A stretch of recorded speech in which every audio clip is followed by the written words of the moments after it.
Go check your box of aluminum foil. Does it have push-in tabs on the sides? They're there to keep the roll in place as you pull some foil out. Now flip a stapler upside down. See the metal plate on the bottom? You can turn it to get temporary staples, ones whose pins are bent outward and are easier to take out. Speaking of flipping stuff, do it with a salt jar. Nah, you should have closed the lid first. Now you've got salt all over the place. Okay, now you've done it. Look at the bottom of the jar. See the ribs on it? If you take another jar, say with pepper in it, and rub the bottoms of the two jars against each other, the salt will pour out evenly without you having to shake it vigorously. Same works with pepper, too. It wasn't their original purpose, but you can use soda can tabs to hang hangers on other hangers. By the way, the hole in the tab is there to put straws through and keep them in place. Post-it notes are supposed to be peeled off from the side like you're turning the page in a book. Most of us tear them from the bottom, and that just creates a crease and makes the whole note less sticky. The hole in your spaghetti spoon helps you measure the perfect portion. It's just enough for one person. Multiply that by however many people you're serving. Or maybe you just like to pig out on pasta. Hey, I'm not judgmental. Does the audio jack in your headphones have 1, 2, or 3 stripes? 1 band means your headphones just play sound. 2 means stereo sound, and 3 mean the headphones also have a microphone. To prevent water from boiling over, just lay a wooden spoon across the rim of the pot. It only works for a little while though. If the spoon's surface gets heated up to boiling point, the bubbles will just foam up and around it. That's why metal spoons won't do. They heat up too quickly. Silica gel packets can absorb up to 50% of the humidity in a confined space, so use them around the house. Tape one to the lid of a container of dry goods, be it dog treats, breadcrumbs, cookies, you name it.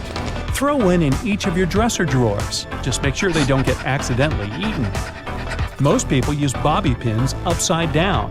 The zigzag part goes closer to your scalp. The texture keeps the hair and pin in place much better.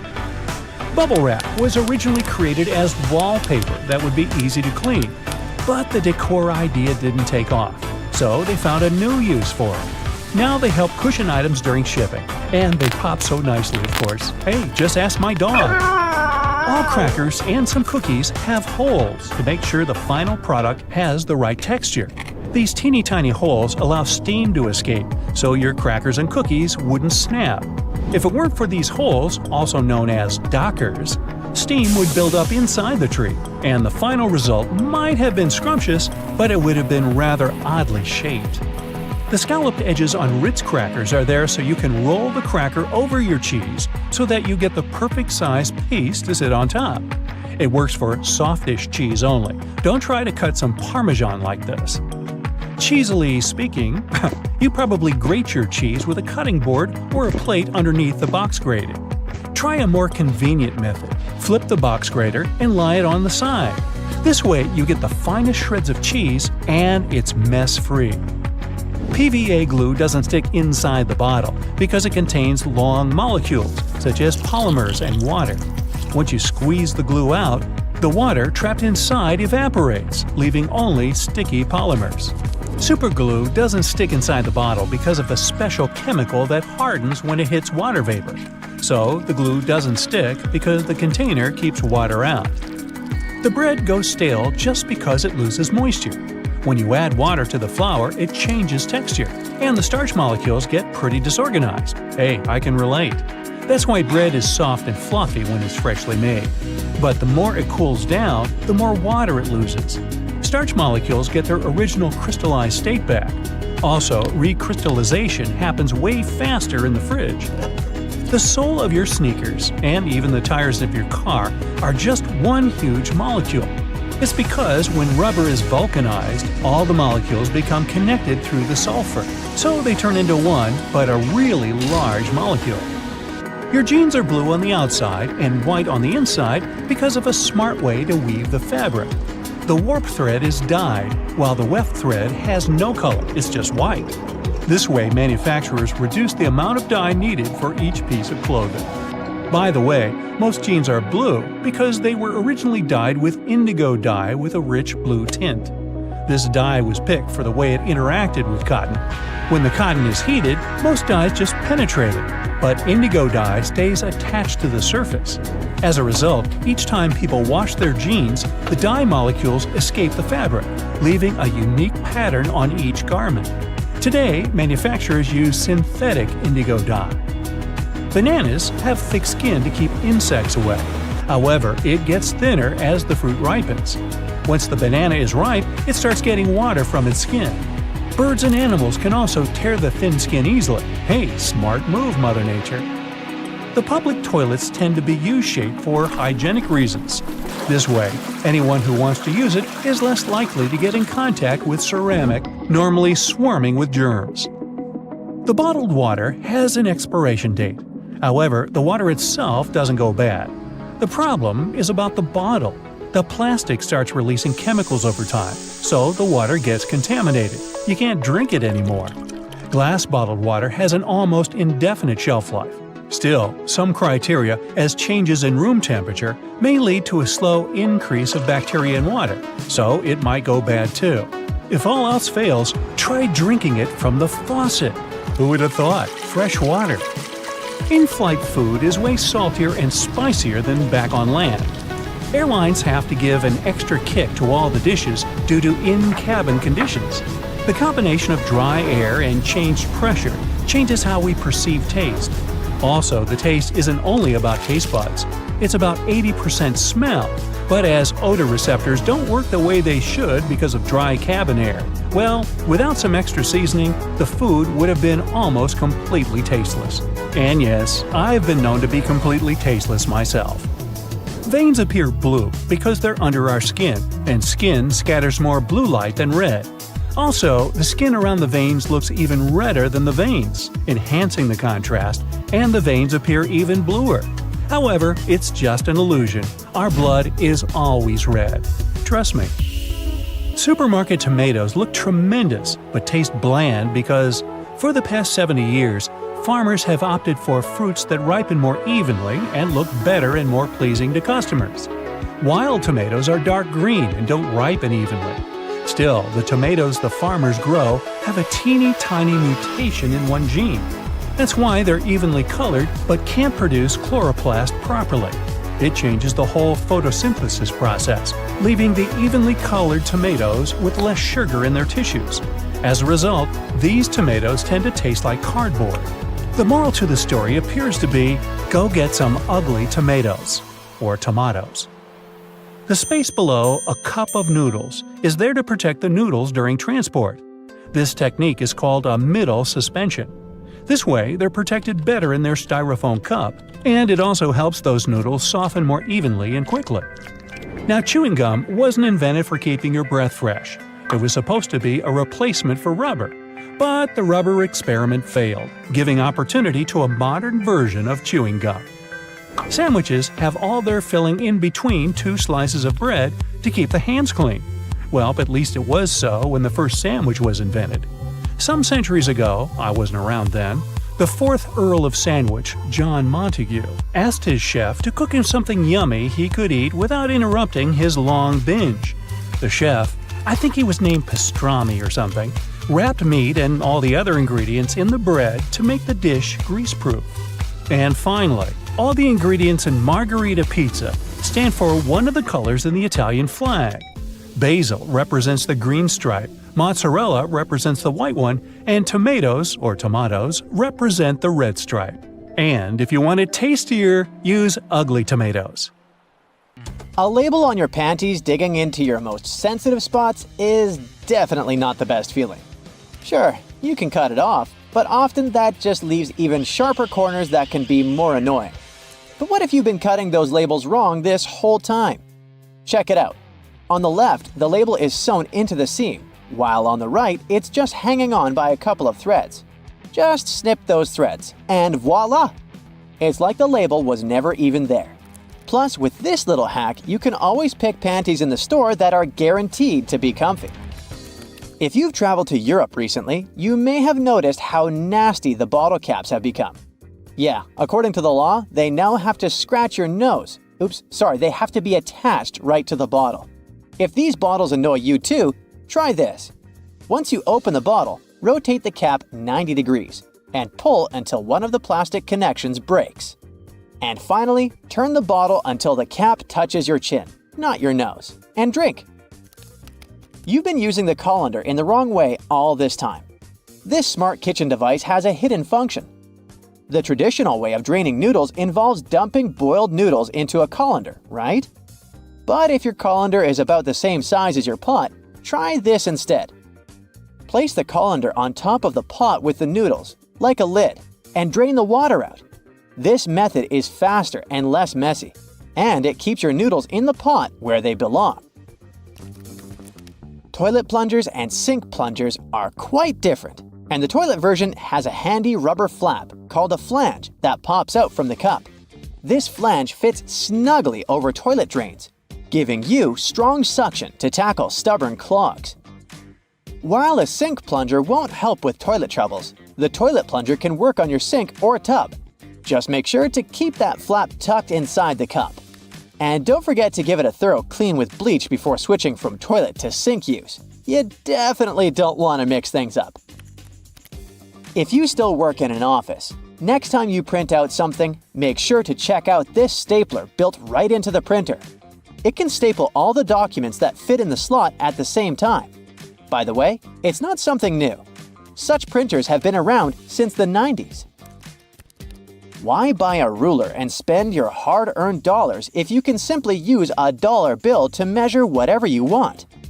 Only as long as this whatever is somewhere around 6 inches. A dollar bill is just about this size. Even though many people are sure that those tiny holes on the bottom left side of your iPhone are the speaker, they're actually a microphone. And speaking of iPhones, if you've got one of the latest models and your phone is out of juice but there's no socket to be found nearby, here's a nifty trick. Grab a double-ended charger cord and connect it to another iPhone 15. Boom! Your phone gets a little power boost. I bet you've noticed that the hook on a tape measure is a little loose. Well, that's intentional. The hook moves just enough to account for its own thickness, ensuring both inside and outside measurements are accurate. So if you ever thought it was broken, nope, it's just doing its job. As for the hole at the end, it's replacing the tape on the edge of a nail to get measurements from odd spots. The pockets on new suits are sewn shut to keep the jacket's shape during transportation and display. Of course, you can unpick them to use the pockets, but you need to be careful with what you put there. Anything heavy can easily distort the suit's shape. The important thing, though, is to remember to cut the threads holding the back vents together for better movement and comfort. Oh, and remember to cut those tacky stitches that fasten your new coat's vent, that flap on the back. Now, that sink squeegee thing actually hides a big secret. It can store water. Many sink squeegees have tiny holes that allow water to stay inside. But why would we need that water? Oh, you can release it as you squeegee, which will help you rinse the sink as you clean it. Here's a travel tip that will help you understand U.S. highways. In the U.S., highways with even numbers run east-west, and those with odd numbers run north-south. If a highway number starts with an odd digit, it's a spur, which means it doesn't reconnect to the main highway. If it starts with an even digit, it's a loop around or through a city that eventually reconnects with the main highway. And finally, numbers divisible by 5 are major highways meant for cross-country travel.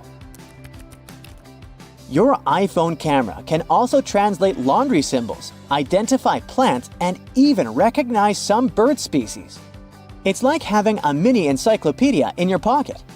Another trick, when using the markup feature while editing your photos, you might want to highlight a part of a picture.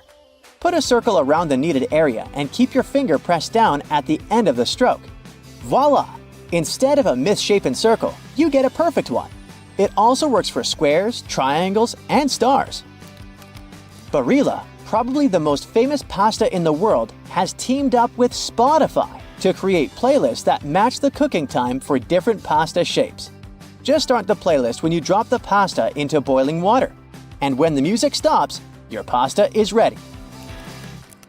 Toasters have crumb trays at the bottom that you can and should clean regularly. Just slide it out and dump the crumbs. It's an easy way to keep your toaster clean and working well. You can use Google Maps to share your location in real time. Just tap your account icon, select Location Sharing, and choose how long to share. Your friends can track your progress and be ready when you arrive.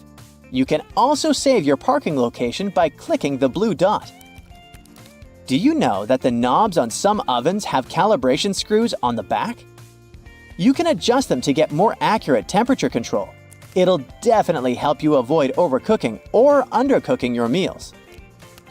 In non-prepaid gas stations in the US, try pressing Enter before swiping your debit or credit card.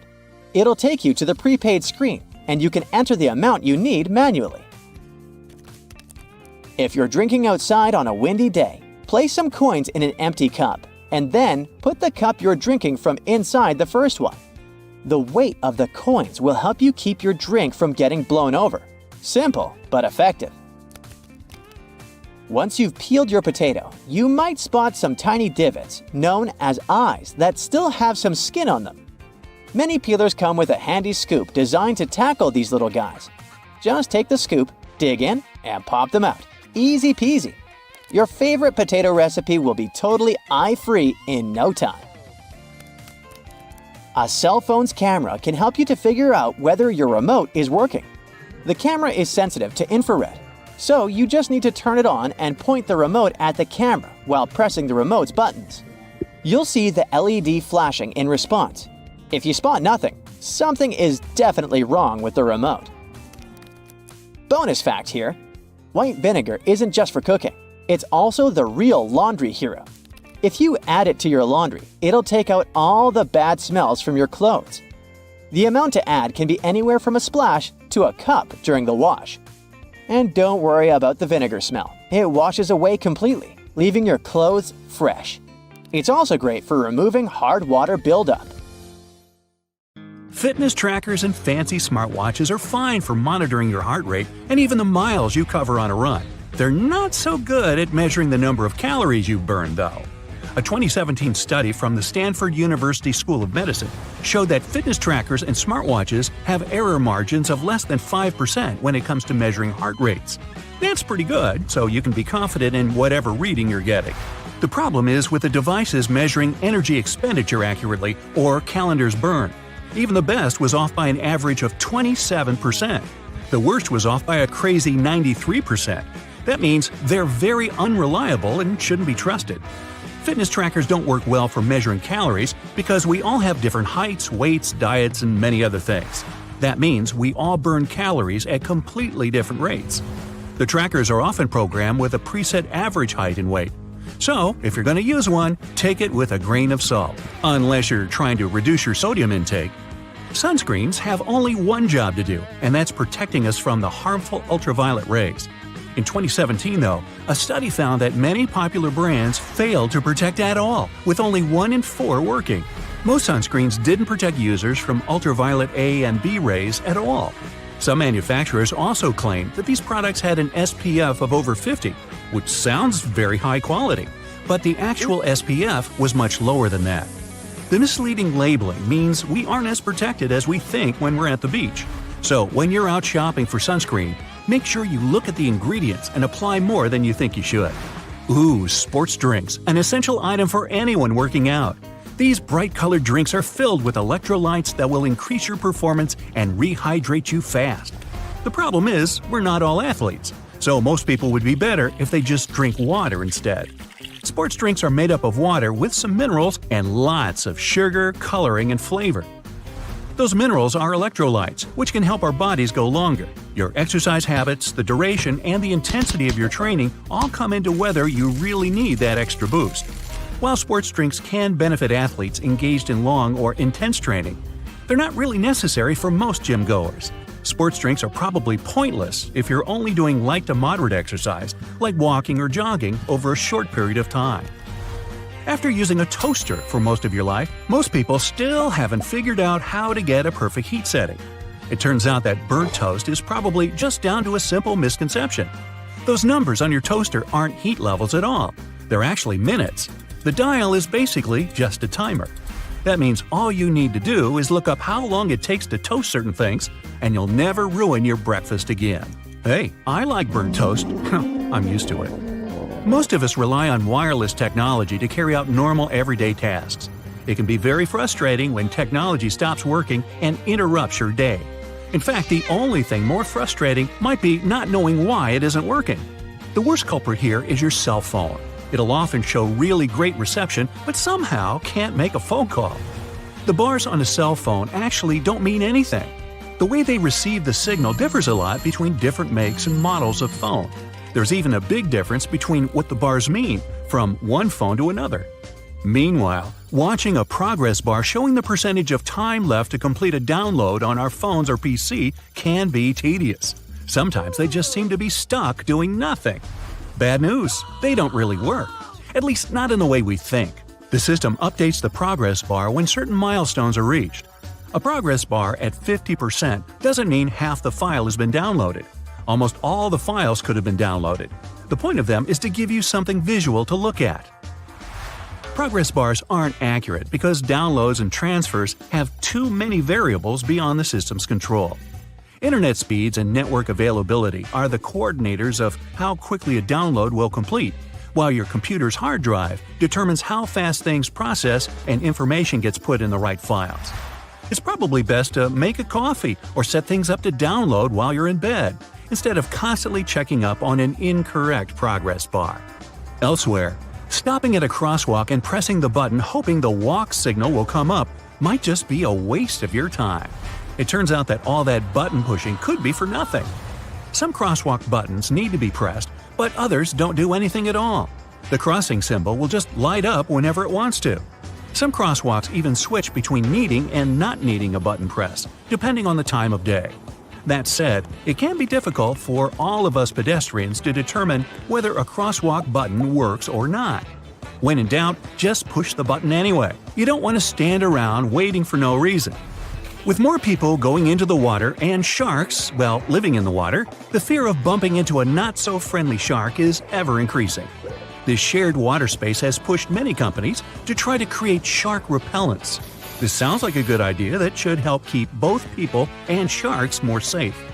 Companies have tried everything – sprays, wetsuits, magnets, wax, and even electronic devices to repel the scary fish. The bad news is none of these products are confirmed to actually work. One, in particular, makes the sound of an orca.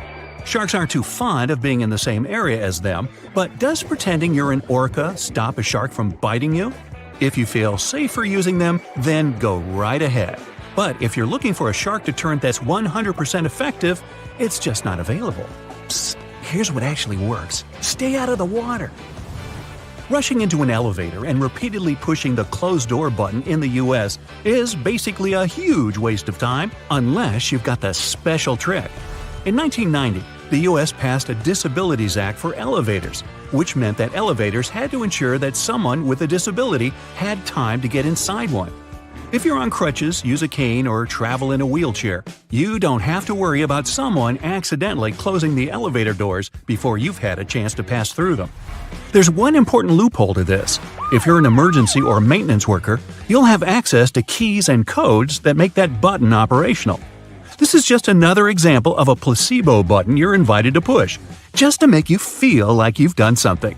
That impatient finger poking isn't doing anything. Getting a bit warm or cold in the office? Better adjust that thermostat. Unfortunately, in the vast majority of office buildings, the system controls are kept inside air ducts, not on the wall. Technicians install dummy thermostats to give workers the illusion that they're dramatically changing the air conditioning or heat. Some are set to change 1 or 2 degrees, but they're often not connected to anything at all. Dummy thermostats came about around the 1960s. As heating prices rose, building leases often required employers to stay within specific temperatures. Faced with this problem, fake thermostats became the new rage for businesses. They offer people some feeling of control while keeping the temperature in the right range. Now, ever come across some premium PC cleaning software that promises to clean your PC and make it go as fast as when you purchased it? Yeah! These third-party PC cleaners are often made to seem like they really work, but they usually don't do much of anything at all. They'll detect non-problems and list them as problems.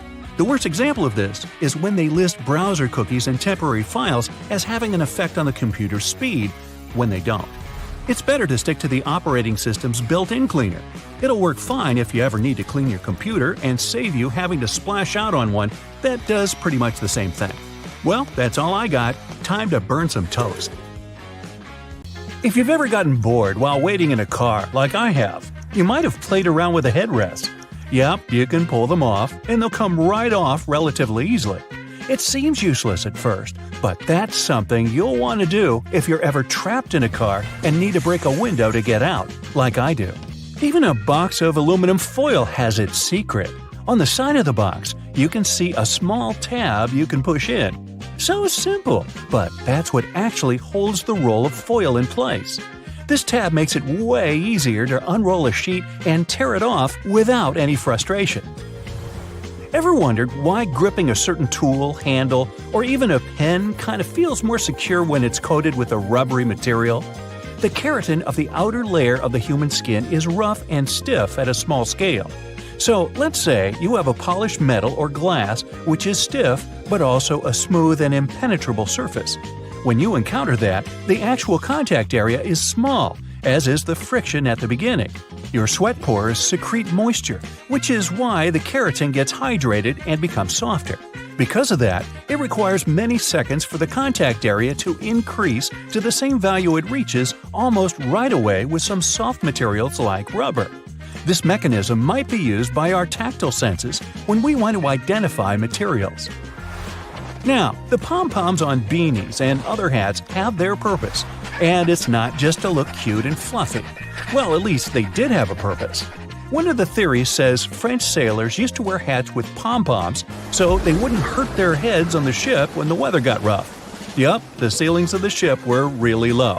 When the waves were too big, bang, you could easily hit your head on the ceiling. So the pom-poms came in handy. Now they're just a cute addition to our winter caps. That mysterious drawer under the oven, the one where you keep all your kitchen gear you just don't know where else to put? Well, you used it well in that case, but the drawer was originally designed for keeping your meals warm, at least until you're ready to serve them. And that space under your lower cabinets that protrudes slightly and can't be lifted, this area is also called a toe kick. It's the reason why you can stand closer to the counter while cooking. Also, the doors of the cabinets are off the ground, so they'll swing over your toes. The cabinet under the sink isn't for storage either. Maybe that's where you keep your cleaning products, but its real purpose is to give you access if your sinks leak and you need to do some plumbing work. That weird little hole at the top of a lollipop stick you can see after finishing a candy is not a whistle. It has something to do with the manufacturing process. When pouring hot molten caramel into a mold, some of it will seep into this mysterious hole and harden. This way, the candy will stay on the stick and won't fall off. Keyboard letters aren't just randomly arranged the way they are. The first keyboard ever made belonged to the typewriter. Typists eventually got so good at their job, they started typing too quickly. So the key arms would get cross-wired at some point and stuck. That's why manufacturers had to make the order of keys more random to intentionally slow down typists so they could keep the machine running. Do you like to let those brushes on the side of the escalators in malls polish your shoes? Believe it or not, that's not their main gig. The bristles are there for safety. People used to get their bags and clothes stuck in those escalators when they would stand too close to the sides. These nylon bristles kind of play with people's minds, and they keep their feet away from the escalator skirt panels and avoid accidents. Most people assume bobby pins have curves for fashion, which is why they mostly place it in their hair with the wavy side up. But those little waves are actually there to catch the underlying bulk of hair and grip the pin into place. So the wavy side should go down. You've probably noticed measuring tapes mostly come with a metal stub that ends with a small slot. If your hands are full of stuff, simply hang the slot on a nail for measurement. If you take a closer look, you'll see the stub is a little bit serrated on one side. This means you can use it to mark the points, so you don't even need a pencil. If you spend a lot of time in planes, you've probably noticed that little hole located at the bottom of the window. Nothing to be nervous about, It's what keeps us safe while flying high. It's something called a bleed hole. You can see right there in the middle of the pane of the 3 window panes that actually protect passengers from the outside pressure. This hole may be tiny, but it takes all that pressure off the outer one. The hole also gradually exposes it to cabin pressure, which helps with fixing pressure imbalances on the windows, if there are any. There's a number 57 staring at you from the middle of the Heinz ketchup bottle forever. According to the company, only 11% of people are aware the number really has nothing to do with the product label. It's actually a sweet spot where you can tap to get the sauce onto the plate. So, next time you want some ketchup, there's no need to bang the bottom off. Just hit this spot.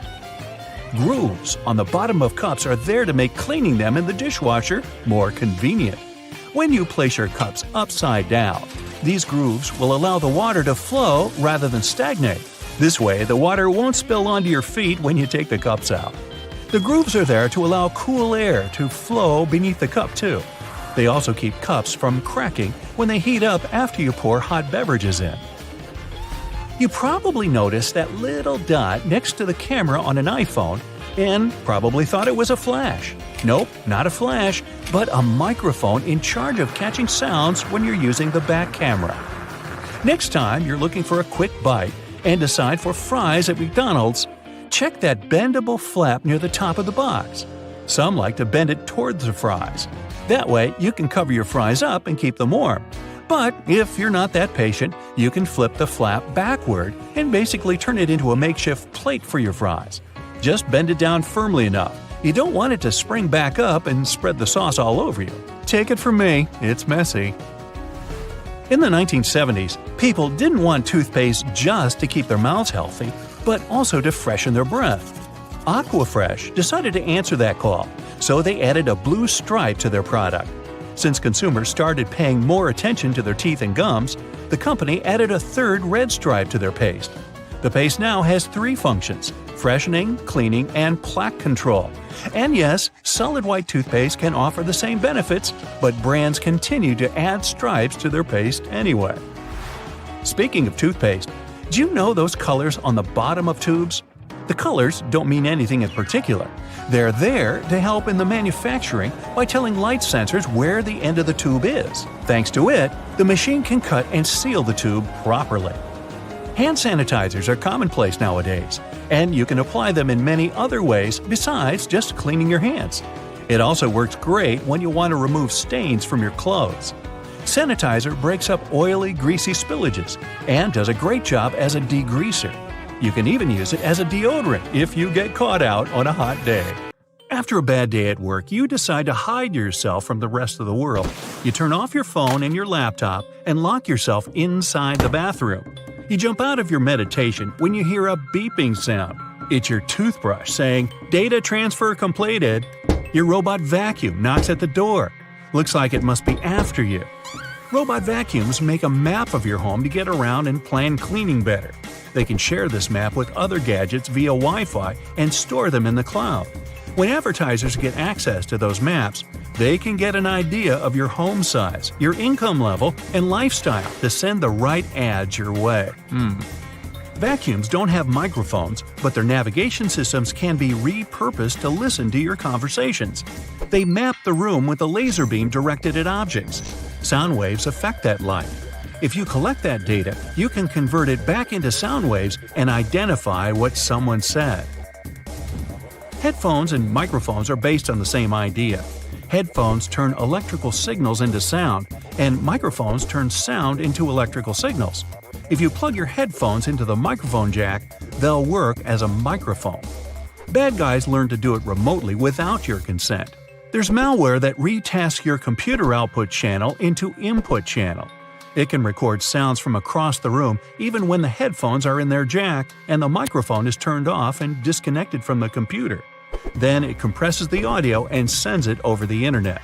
There are computer mice that look like regular ones but have microphones and a built-in SIM card in them. The mics are so powerful they can even record whisper and broadcast that audio in real time. To activate it, you have to call the SIM card number and it goes on silently. To deactivate it, you can send an SMS to the same number. Some employers confirmed eavesdropping on their staff using that technology. A smart toothbrush remembers every move you made with it and shares it with you when you're done brushing. It also connects to your iPhone or Android using an app and sends data on your brushing habits to your dentist.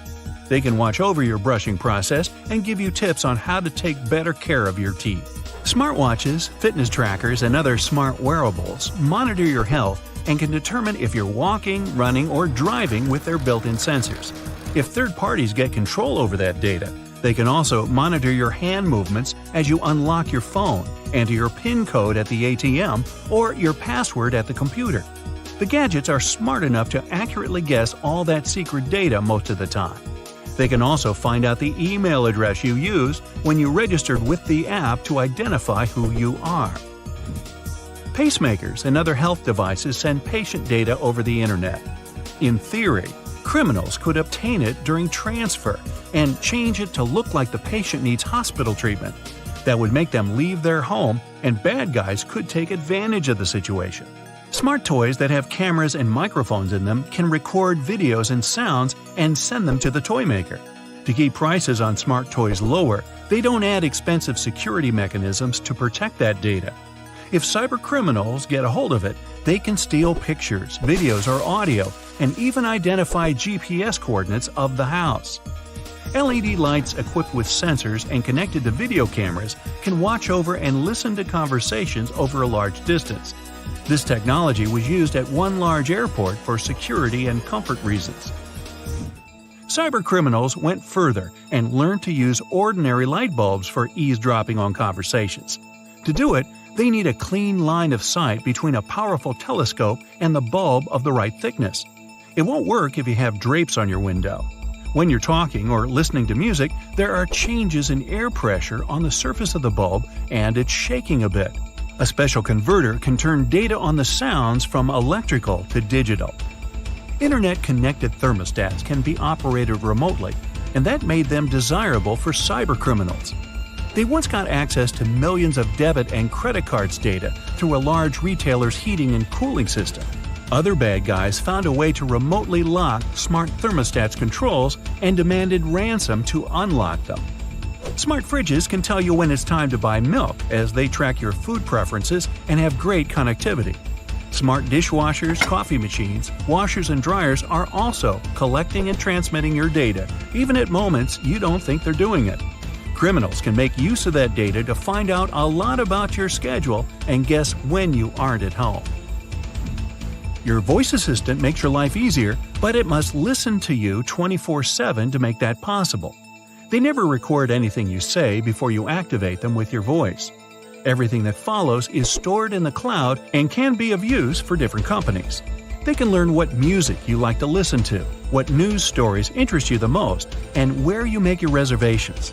Some companies hire human reviewers to listen to commands to see if voice recognition works well and improve its accuracy.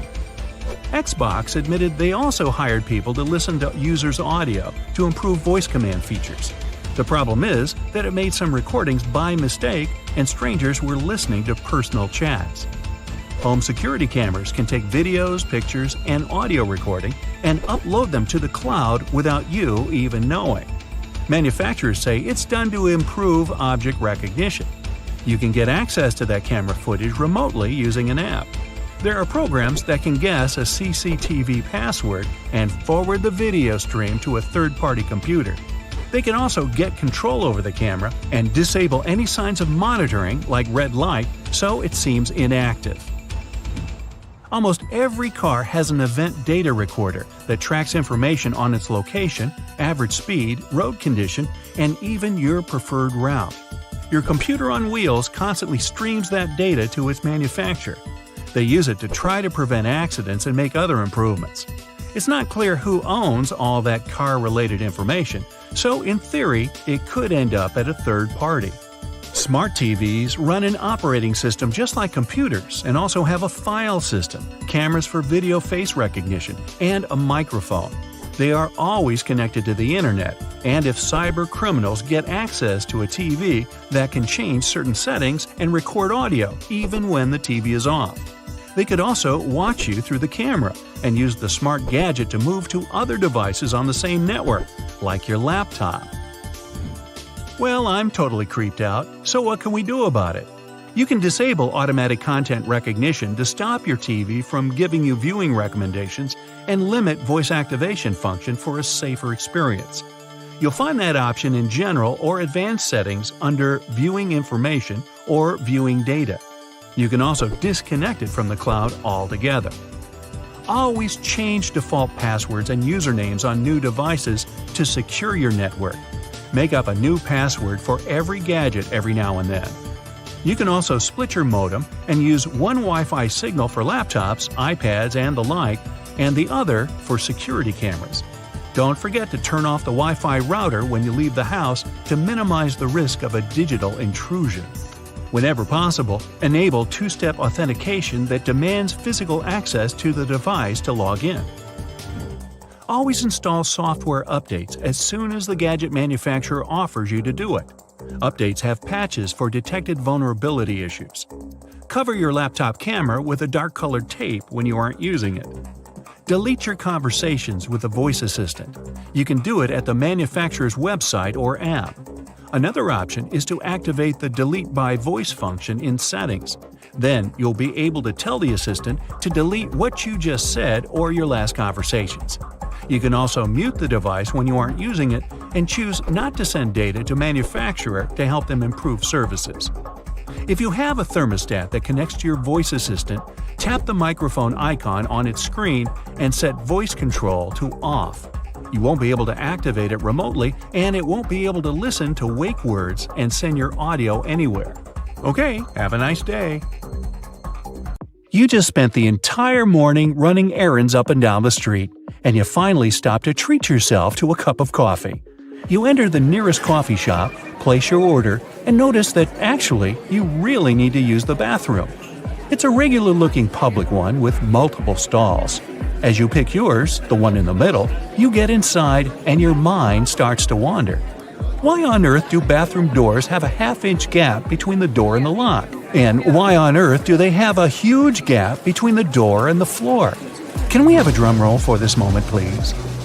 Well, my friend, there is not only one specific reason why public bathroom doors have so many gaps in them, but rather several. Public toilets are designed to make people spend as little time there as possible. You aren't supposed to feel comfortable or at home. So the design would have to reflect this notion. Here come the gaps. In some bathrooms, gaps are so big that users may even feel self-conscious about doing their business out of preoccupation that the rest of the people standing in line will see them. Then there's the matter of pricing. Making custom doors can be a heavy burden for the people building public toilets. This would mean understanding exact measurements so that doors would always fit the mold of the stalls it's supposed to be installed into. Now, not all the gaps in public bathrooms are necessarily the same size. They may vary, even if this variation is small and often unnoticeable. So, these gaps actually help to reduce the margins of errors and to turn production more cost-effective for the people financing them. In case a door comes wider or more narrow than it should, the gap regulates the differences and allows for their installation anyway. There is also the case of air circulation. The last thing you want to do in a public bathroom is to trap odors. So you need a little space under and between the doors to allow the air to flow.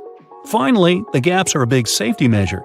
It can always allow for people on the outside to see if someone inside a stall isn't feeling too okay and maybe needs some help. And what about that extra hole in the upper part of the sink? It has a name and everything, the overflow hole, and it's designed to keep the sink from flooding. So, in case someone forgets and keeps the faucet going for too long, or the sink gets clogged and water can't drain down from the main drain hole, the overflow hole comes in to save the day. Let's say it buys you a little time before you have the entire bathroom floor flooded. Have you ever noticed how satisfying closing the door of a car can be? Car manufacturers devote a great deal of time to designing these sounds. Studies have shown that they create a perceived sense of quality in the buyer. It all begins with the primary material. While older cars used to be made with heavier materials, car doors nowadays are produced with lighter tin, which can make a rather unpleasant metallic sound once you shut them closed. So, car companies employ sound engineers to ensure that there is the exact amount of foam, mats, and tin in a car's composition to make the most comforting sound possible. And what about those tiny dots on the top of your car's front window? The pattern of these little black dots minimizes distractions for your eyes.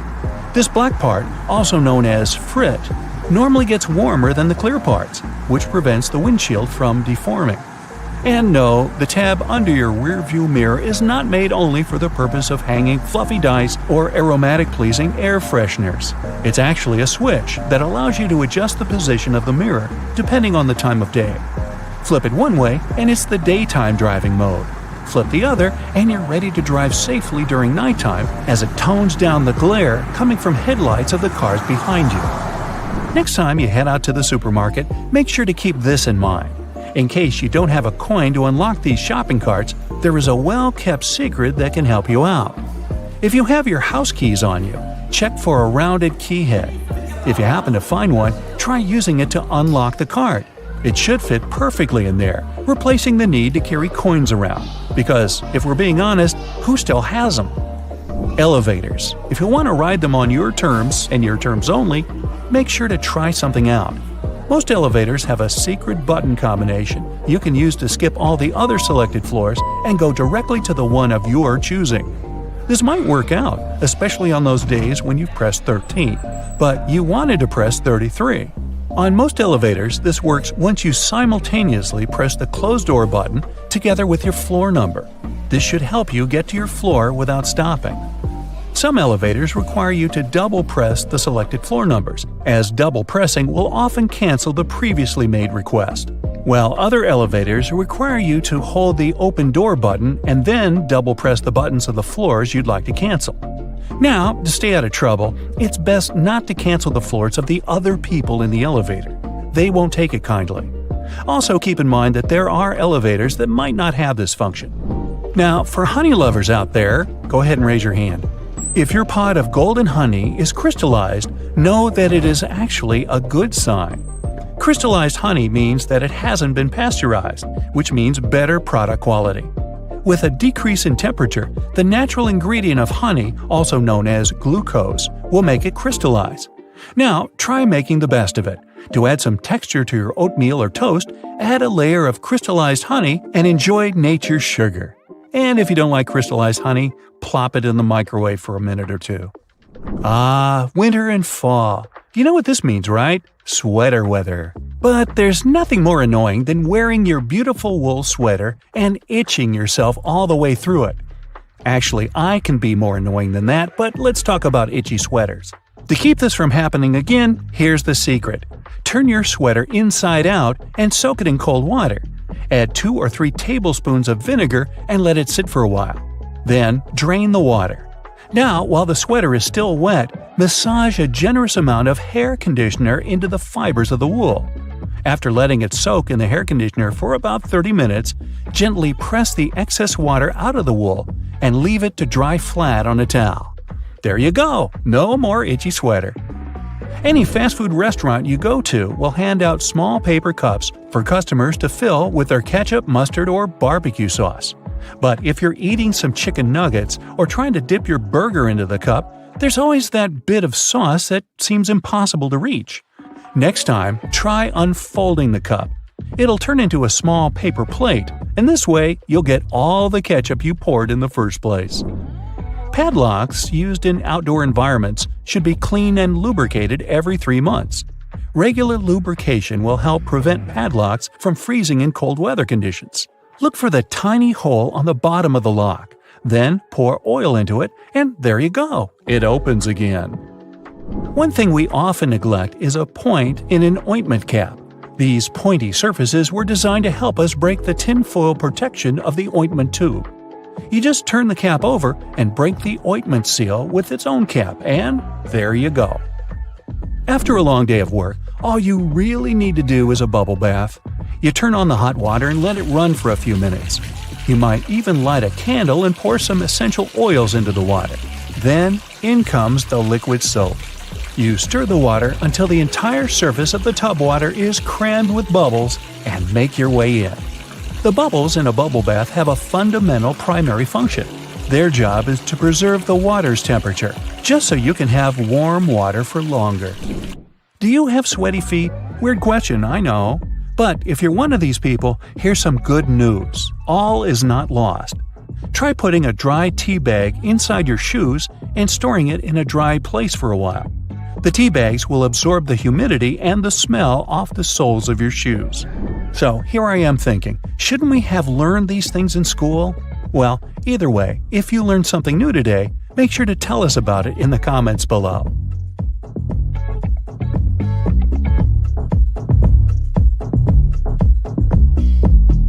Over 40 billion Oreos are made every single year. It's the world's most popular manufactured cookie. The geometric design stamped into these cookies has the Nabisco logo, the symbol of European quality, surrounding the word Oreo. William Tournier created the chocolate cookie design we see today back in 1952. Headphone jacks might become a thing of the past because of wireless technology. But if you've seen one, you might have noticed the rings at the base of the plug. One ring means single sound playback, 2 rings represent stereo sound in the left and right ear, while 3 rings means you've got stereo and a microphone built in. Now, the iconic orange, red, purple, yellow, and lime green rings of Fruit Loops hide a deep secret within. They don't represent different fruit flavors. All those rings are the same fruit flavors blended together. The colors are just for show. The E in Dell's logo is at an angle because the founder, Michael Dell, wanted his technology to turn the world on its ear. A compass uses magnets to point to the magnetic North Pole, but it's not really north at all. The North Pole of a compass magnet points toward the north because the north and south attract. Earth's south magnetic pole is near the geographic north, while the North Pole is near Earth's geographic south. Confusing, isn't it? Those little red spots you sometimes see after you crack an egg are nothing to be worried about. Tiny blood spots can be caused by a small rupture in the blood vessel of the hen as it was laying the egg. Eggs with these blood spots are safe to eat, but that spot can be removed if you want. It won't affect the taste of the egg. That's comforting. Ketchup is a word taken from many cultures, like Chinese, Malay, and Indonesian. It originally meant a pickled fish sauce. Catsup is also an acceptable spelling used. However, ketchup is the most popular way it's spelled these days. Airbnb's logo isn't a bent paperclip, as it may seem to be. Bello, as it's called for belonging, means more than that. There's a person's head, the location symbol, and a heart for love. All joined together, they make Airbnb's iconic A and symbol of togetherness. E120 or Natural Red 4 food coloring, aka carmine, is made from tiny beetles. It's been used to color anything from cakes to candy to even drinks. That shine on candy also comes from bugs. This time it's the Indian female lac bug. The beetle leaves behind a substance that is scraped from the trees to be formed into dry shellac that gives that glossy look. The Mozilla Firefox logo isn't a fox at all surrounding the planet. It's a red panda instead. The name Firefox is the English translation of its Chinese name. Those maintenance covers in the street are around for safety reasons. In past civilizations, like ancient Rome, manholes, that's what they were called back then, were square-shaped slabs of stone. Unfortunately, these were prone to accidents. If they weren't placed properly, a square cover could slip through the square hole diagonally. Ow! Placing a round cover eliminated this problem. A circle cover won't slip inside because there are no angles. A tomato isn't technically a vegetable, but a fruit. Banana trees aren't related to palm trees or trees at all. They're herbs. Banana is considered an herb because it never builds a woody trunk the way a tree does. Instead, it forms a succulent stalk, like lemongrass or its cousin ginger. You can call them berries as well. The Golden Gate Bridge color wasn't meant to be the orangey red that it is today. The bridge's original color was suggested to be many other colors, such as black with yellow stripes or even candy cane to make it visible for passing ships and aircraft. especially in the frequent San Francisco fog. But when the steel arrived covered in an orange primer to protect it from rust, the architect preferred the international orange color, and it stuck. Those legs on the back of keyboards aren't an ergonomic design to help your wrists sit better. Using the legs out for too long can tire and hurt your wrists, plus slowing your typing down. The hinge legs are just there to help you see the letters and numbers better if you don't know how to touch type. The color of a chili pepper reveals nothing about its taste or heat. The smaller a chili is, the hotter it'll usually be. The heat doesn't come from the seeds, as believed, but the white membranes that hold them. Hidden within the Toblerone logo of the mountain is the image of a bear standing on its hind legs, about to eat that yodeler over there. No, not really. This is because bears are a big part of Bern, one of the biggest cities in Switzerland, where the founder created the triangle chocolate treat. Toblerone is also a play on the founder's family name, Tobler, and the Italian word Torrone for honey and almond nougat. The space below a cup of noodles is there to protect the noodles during transport. This technique is called a middle suspension. Not only are they protected better in their styrofoam cup, but it also helps those noodles soften more evenly and quickly. Now, even though you might have thought that the hole in the barrel of a ballpoint pen had no purpose, it does. It's called a venting system, which helps the ink flow more smoothly. This way, an even amount of air pressure is created inside and outside the pen, allowing the ink to flow into the point easily. One of the most recognized logos in the cycling world has a hidden item in its famous logo. Inside the Tour de France name, a cyclist hides in the O, U, and R. Those metal brackets on the top of the nozzles in gas stations have a unique design put into place in case of accidents. If a dodo accidentally forgets the nozzle is still inside the gas tank and starts driving away, the magnetic brackets separate without damaging any part of the gas pump. Wendy's logo is designed off of the daughter of creator Dave Thomas. It's also named after her nickname, but there is more to the logo than that. Wendy's collar spells out the word mom. While unintentional, it became something to mean a homey feel more than any other restaurant out there. Finding the right lane to be in while driving for your exit can sometimes be confusing, especially in a foreign country. Pay attention to the side of the road that exit signs are located. It'll be the lane you need to be in. Some toothpaste has a little seal on them that needs to be removed before you can use them. Instead of peeling back the foil layer, the toothpaste lid has a little spike on the top just for this reason. Tostitos have a secret symbol hidden right in the middle of their name. The two T's in the middle of the logo resemble two people enjoying Tostitos over a bowl of salsa. The salsa bowl is in red and forms the dot in the eye. One of the most recognizable figures in the world, the Statue of Liberty, for 16 years functioned as a fully operational lighthouse. However, the light was barely visible even from Manhattan. In 1901, it was eventually decommissioned as a lighthouse. Tourists could even visit the torch for a stunning view of the city. But an accident damaged the Statue of Liberty's torch in 1916, and it's been closed to the public ever since. The Do Not Remove Under Penalty of Law tag on mattresses isn't put there for the consumer or void your warranty either if you do remove them. In the 1900s, manufacturers used to create the filling with basically anything: animal hair, old hospital beds, or clothing. It didn't matter at the time. Strict laws created the tags to stop recycled materials from being used and sold as new. Good thing. Toyota's symbol is more than just some random rings combined. The three overlapping ovals symbolize the merge of the hearts of consumers and Toyota together. A California sushi roll is made of seaweed, rice, cucumber, avocado, and crab meat. But it's not crab meat at all. Surimi is an imitation crab meat. It's made of white fish blended with sugar instead of crustaceans. The fish mixture is then heated and pressed into shape. The logo for Beats is just a lowercase b inside of a red circle. The The circle represents a human head, with the B being the headphones in their shape. All those little black dots around the edges of car windows are called frits. A frit is a painted black enamel that's put into windshields during manufacturing. They block ultraviolet rays and help distribute temperatures between the metal and glass. There are 24 symbols hidden inside the Unilever logo. Let's count, shall we?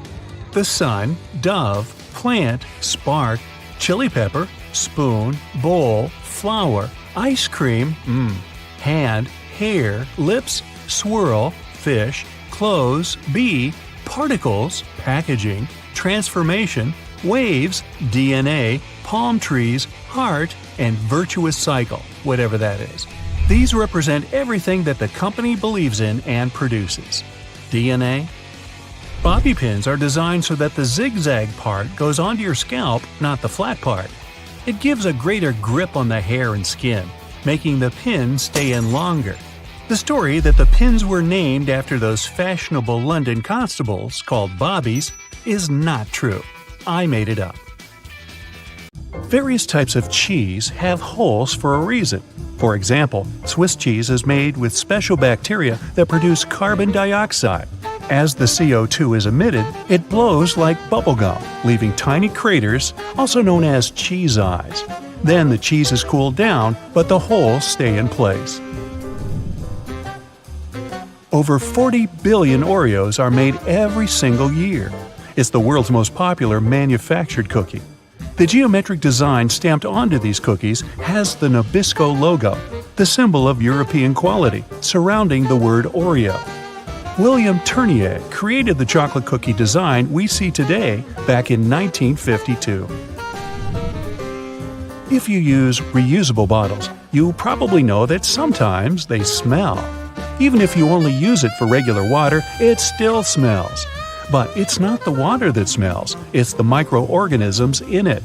If you drink water from a bottle, the particles of your saliva and sweat stay in there. Those bacteria start to build up in the bottle, causing the smell. So, if you choose reusable bottles, make sure to wash them every day to prevent those bacteria from building up. After washing, let it dry completely before using it again. Not only are the jeans blue, but the police officers' uniforms as well. The first official police officers appeared in the 19th century in London. They were given a blue uniform to contrast with the red and white uniform that military workers had already been wearing. 2 decades afterward, the police force was adopted in the USA, and they followed the patterns. The uniform is still blue nowadays because it proved to be a good color. It's not that visible in dark hours, and police officers can observe things and people staying unnoticed. Also, stains aren't that visible on dark material. And, well, everyone knows that police officers wear blue and they're recognized it. So, why change that? Baby carrots are tiny, and unlike regular carrots, wet, not unlike baby humans. Baby carrots aren't some special sort of carrot. They're actually made of regular carrots by cutting off the skin and outer layers and then polishing them to look that pretty. The problem is they can't retain moisture. A regular carrot retains some water inside because of the layers that lock it in. Once they're chopped out, baby carrots can dry out easily. So they usually sell them in bags with some water inside. Jeans have metal rivets, and they're there from the very beginning. Jacob Davis, the man who made the first pair of jeans, added copper rivets to spots where pants are more likely to rip, flies and pockets, to make them stronger. Today, they have more of a decorative purpose, since they are distinctive and traditional for jeans. Another special thing about jeans is those tiny pockets they have that seemingly serve no purpose. Well, maybe it's true now, but years ago, when many cowboys were wearing jeans, the pocket was made specifically to keep a pocket watch there. Also, back then, a pair of jeans had just 4 pockets.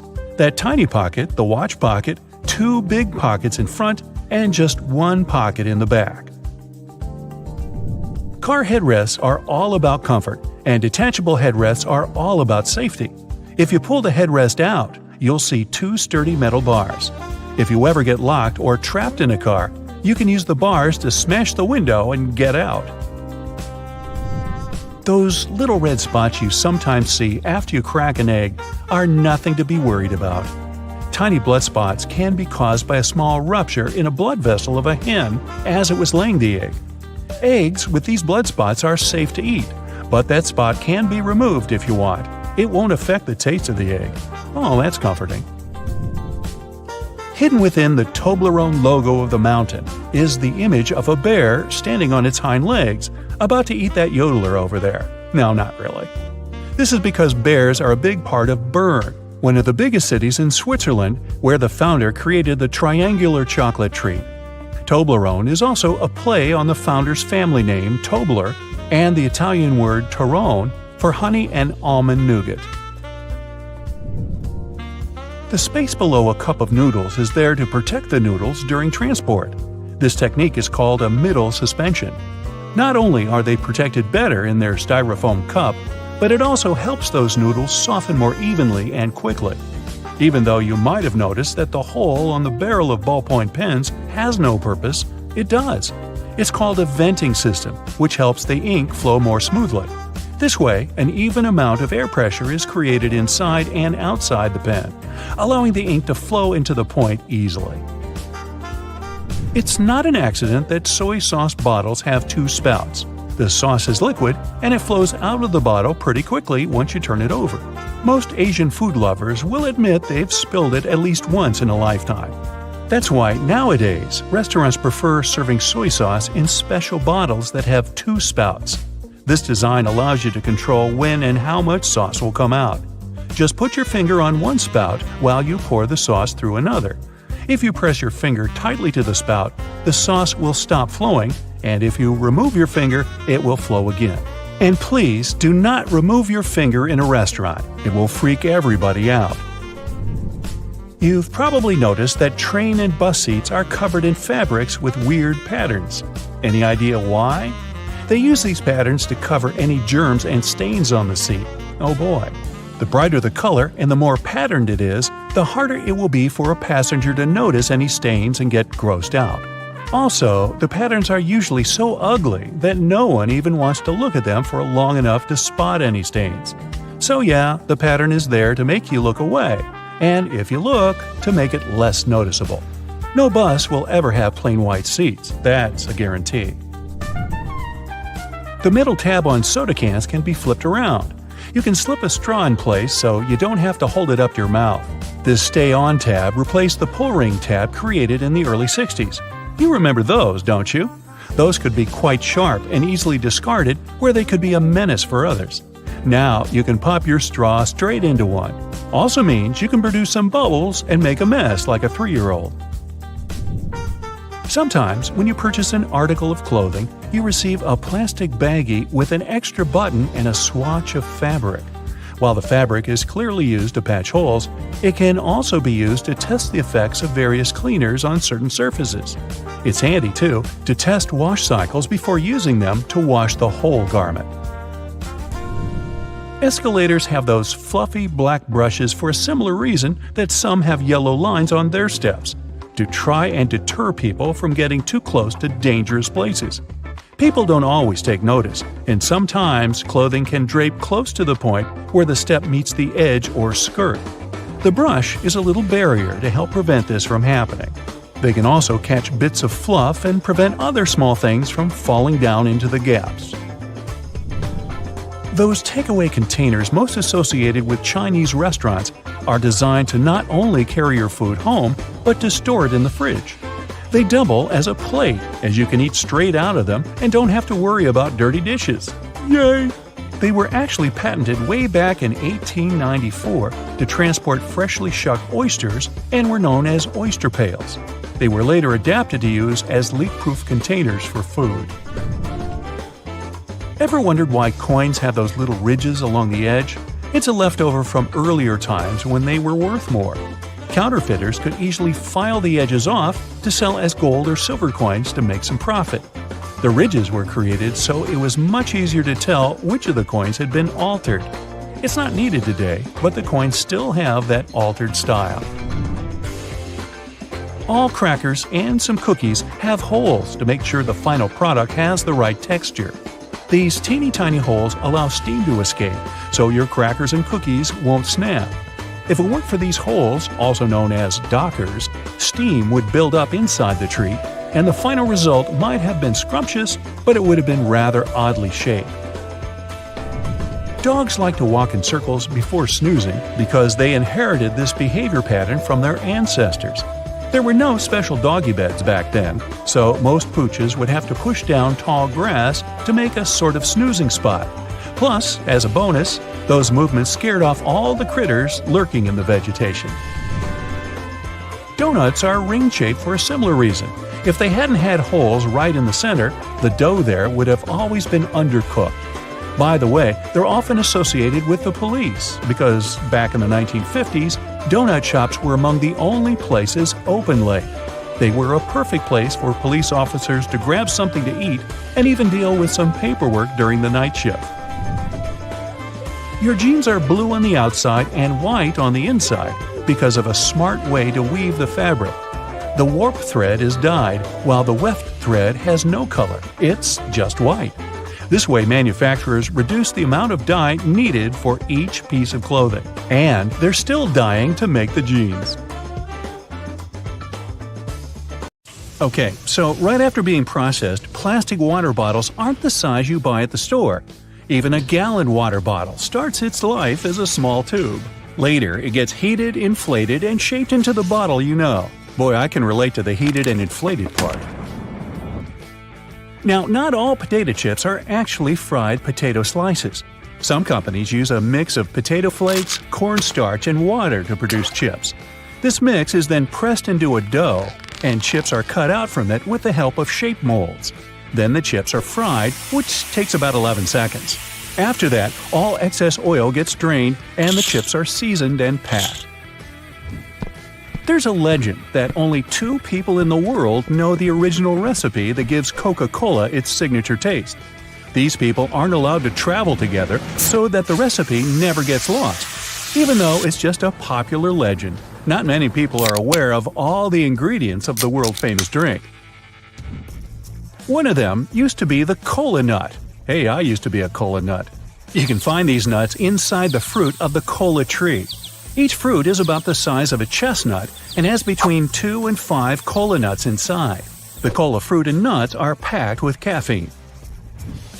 Nowadays, Coca-Cola is said to no longer contain the cola nut extract. It's rumored to have been replaced with artificial flavoring. But since the drink's recipe is such a closely guarded secret, no one knows for sure. Hey, maybe we can ask Pepsi.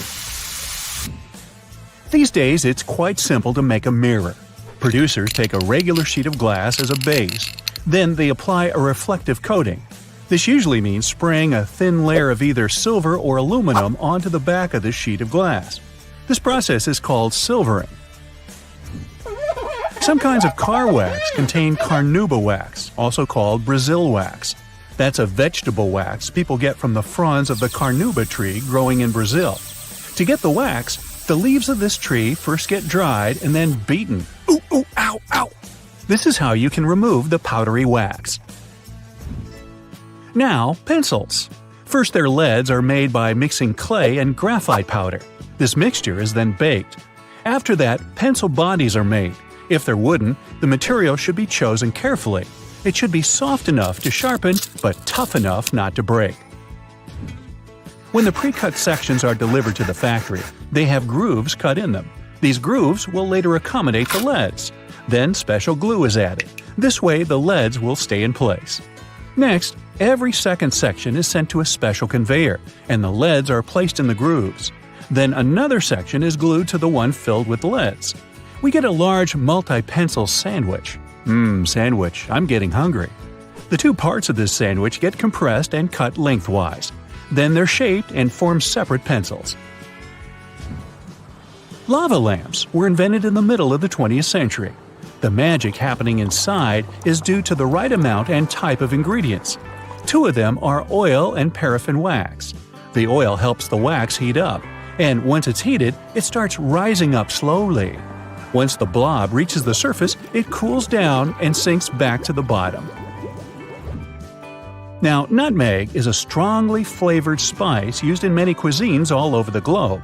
Despite its name, nutmeg isn't a nut. It's technically a seed native to the Spice Islands and East Indies tropical islands.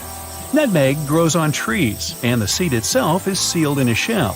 Once it's ripe, the outer shell cracks open. Chocolate comes from the cacao tree, which is native to the Amazon.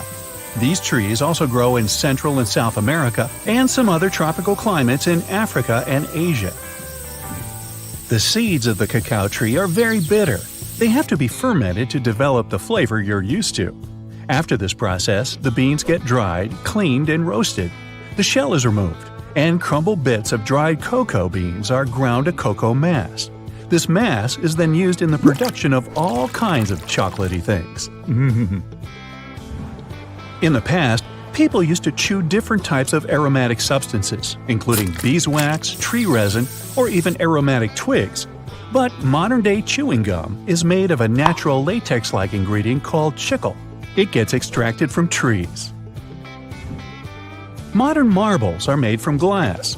The first step is to melt recycled glass and previously rejected marbles that turned out to be too small or too big. About 15 hours later, the molten glass is ready for processing. A special cutter bar moves through the stream of liquid glass every half a second. It separates small pieces of glass.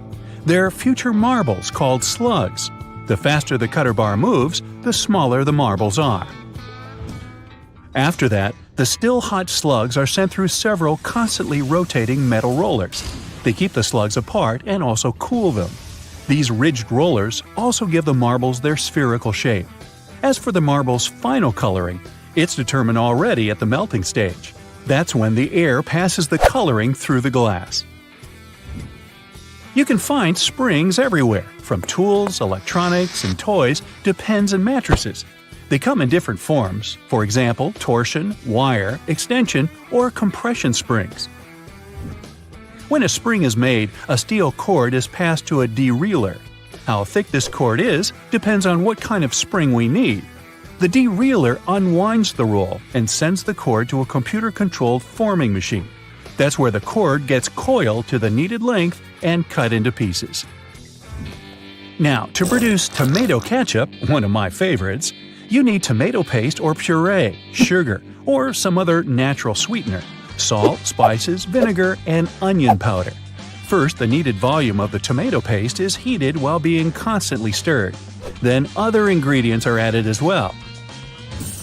Before the ketchup is bottled, it has to go through several cooling stages.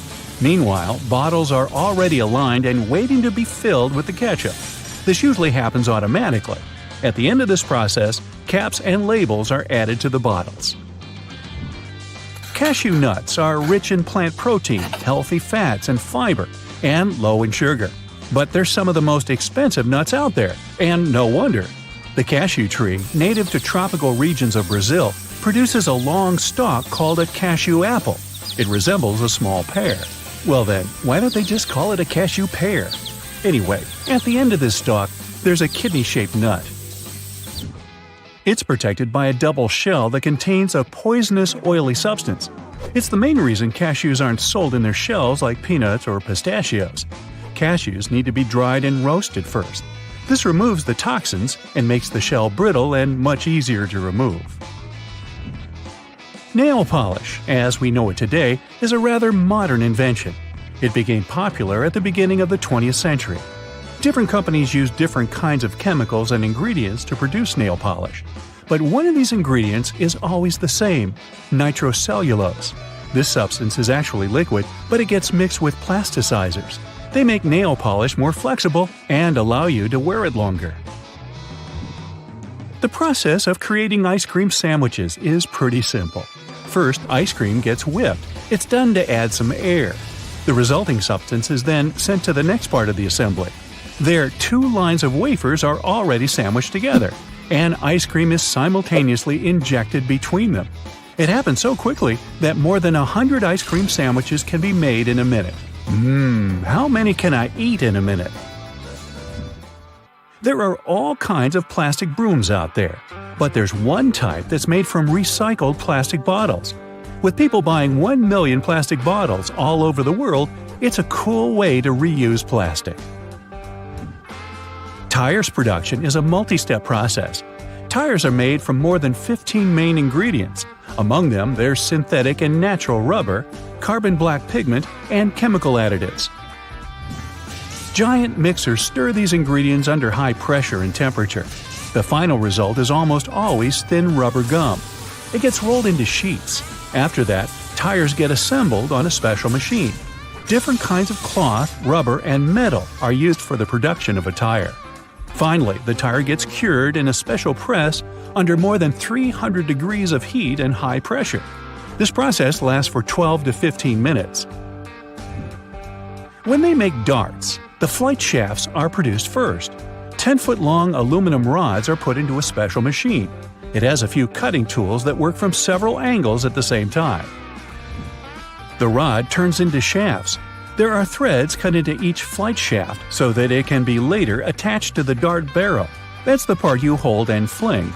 On the other end, a cross saw makes slots for the arrow flights. At the same time, brass rods turn into the barrels on another machine. Grooves are cut into the barrel surface. This makes them easier to hold. And finally, they produce a dart point. It's done with the help of a hydraulic press. It forces pointed steel into the hollow part of the barrel. And dart's all there is about how they make darts. So get this, an extra hole at the upper part of the sink has multiple hidden functions.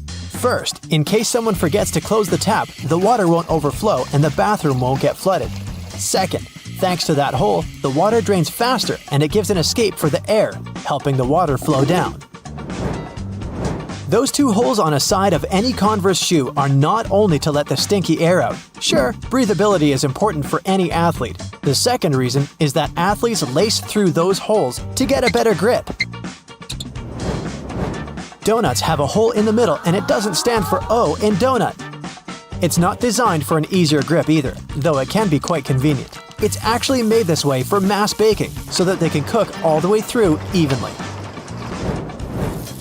Baby carrots are tiny and, unlike regular carrots, wet.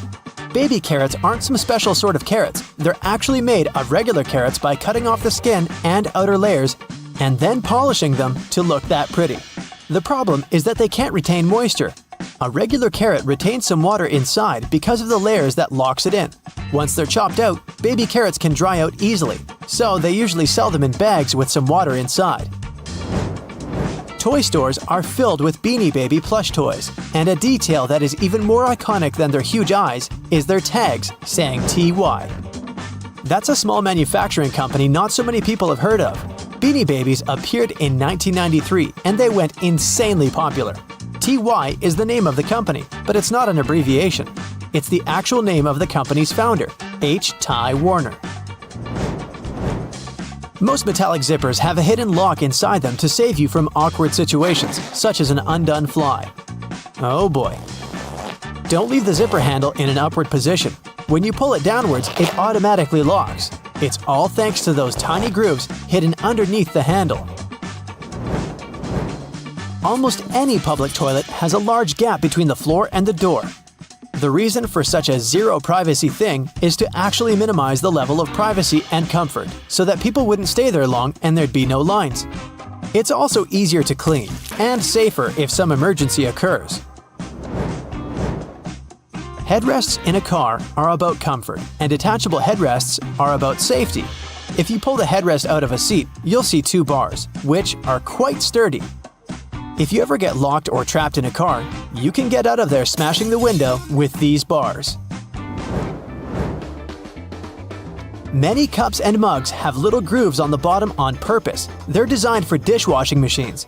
The grooves let the water flow and not spill over your feet when you take the cup out. Also, those grooves let the air flow, so the cup doesn't crack even if the tea is scalding. Almost all measuring tapes have a metal tip with a small slot on the end. You can use this slot to hang the tape on a nail or a screw to make measurements without anyone's help. Sometimes this tip has a row of sharp points along the edge on one side. That comes in handy when you want to leave a mark without using a pencil. Doorknobs are usually made of brass, bronze, and some other copper alloys for a reason. They have an antibacterial effect, so they stop microbes from spreading. They get rid of a range of harmful germs pretty fast, within a couple of hours. But don't forget to wash your hands anyway. Grocery carts have loops for a reason. You don't want to put your jacket in a cart next to potatoes and onions. Hang it on a loop. This little hook-like thing is there to help you better organize the space in your cart. The carts also have a super handy grid.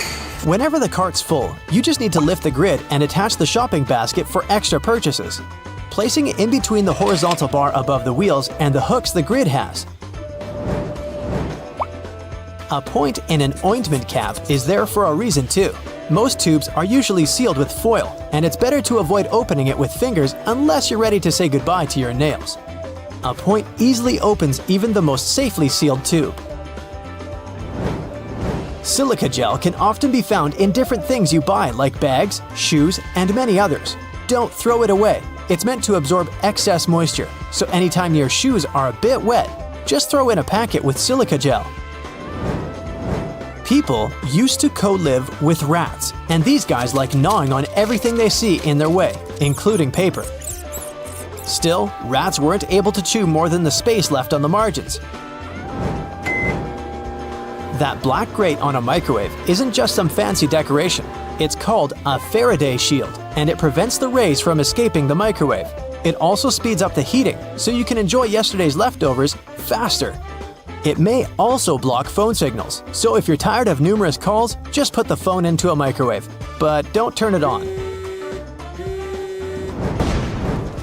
All Tic Tac containers are designed to dispense one Tic Tac every time you open it.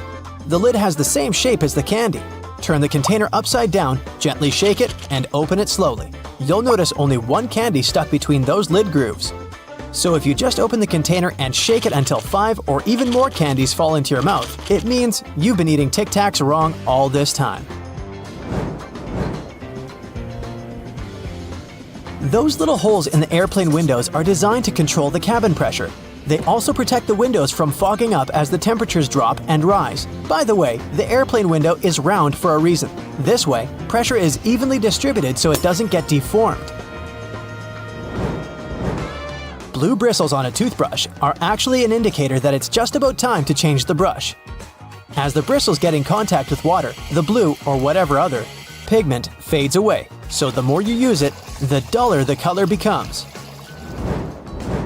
A triple handle on a jerry can is there to make it easier for two people to carry it and distribute the fuel evenly. Gas cans often have a second hole that actually needs to be uncapped too before you pour the gas. The air passage will prevent it from pouring out, so no more fuel waste. Jeans first appeared in 1873. They were invented by Jacob Davis and Levi Strauss.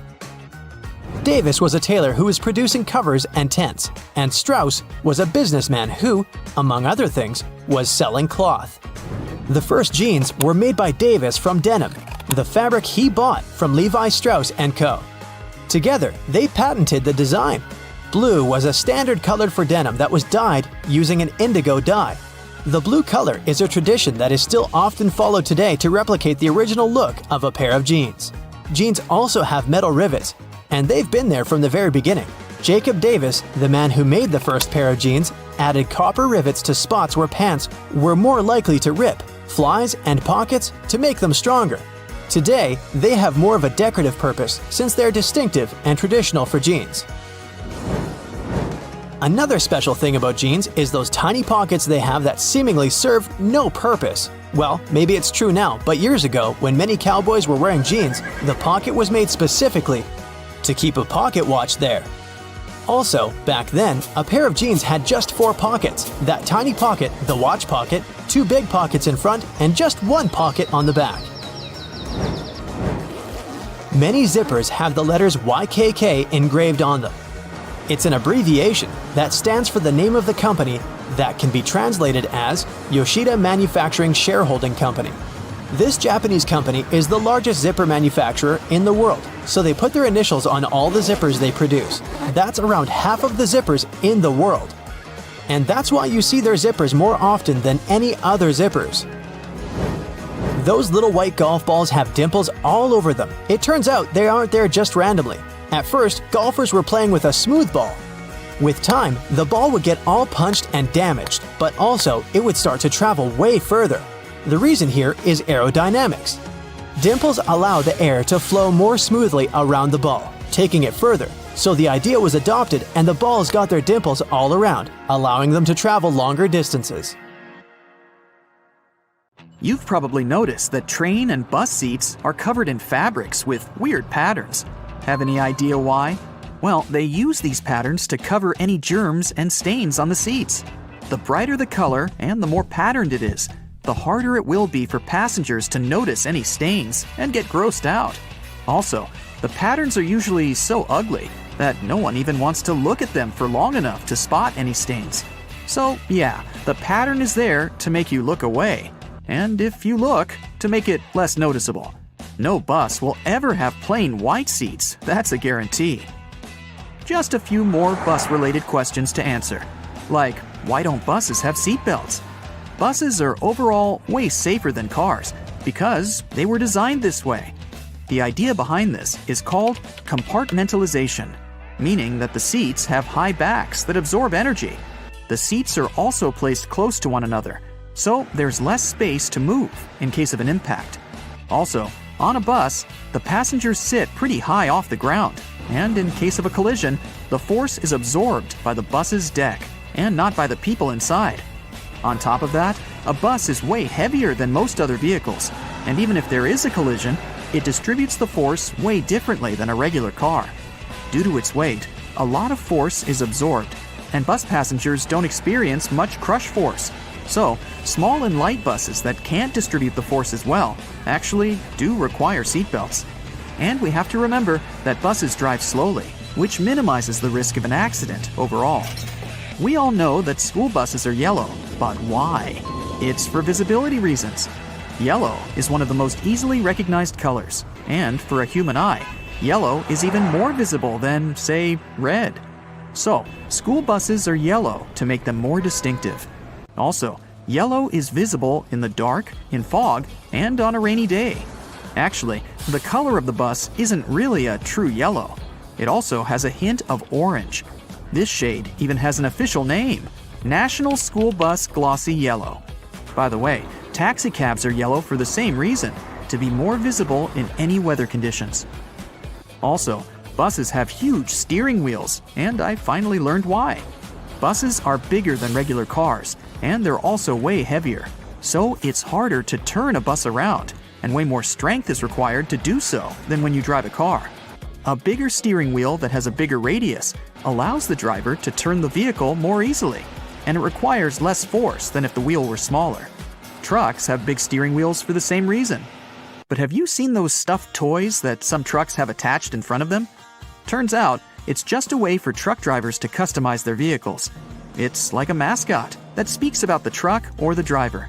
It's also a way to communicate to the world that the truck driver isn't all scary and tough, but a soft and harmless person that you shouldn't be afraid of. At least, that's how some truck drivers explain it. In Asia, there's also a belief that road accidents are caused by ghosts, and hanging toys are a way to distract the ghosts from causing harm to the truck. Ever been on a road trip? If you're not the driver, all you have to do is just sit in one place and do basically nothing for hours. Doesn't sound like a hard task, but some people find it terribly exhausting. And because of this, they resent road trips. Why do they get so tired?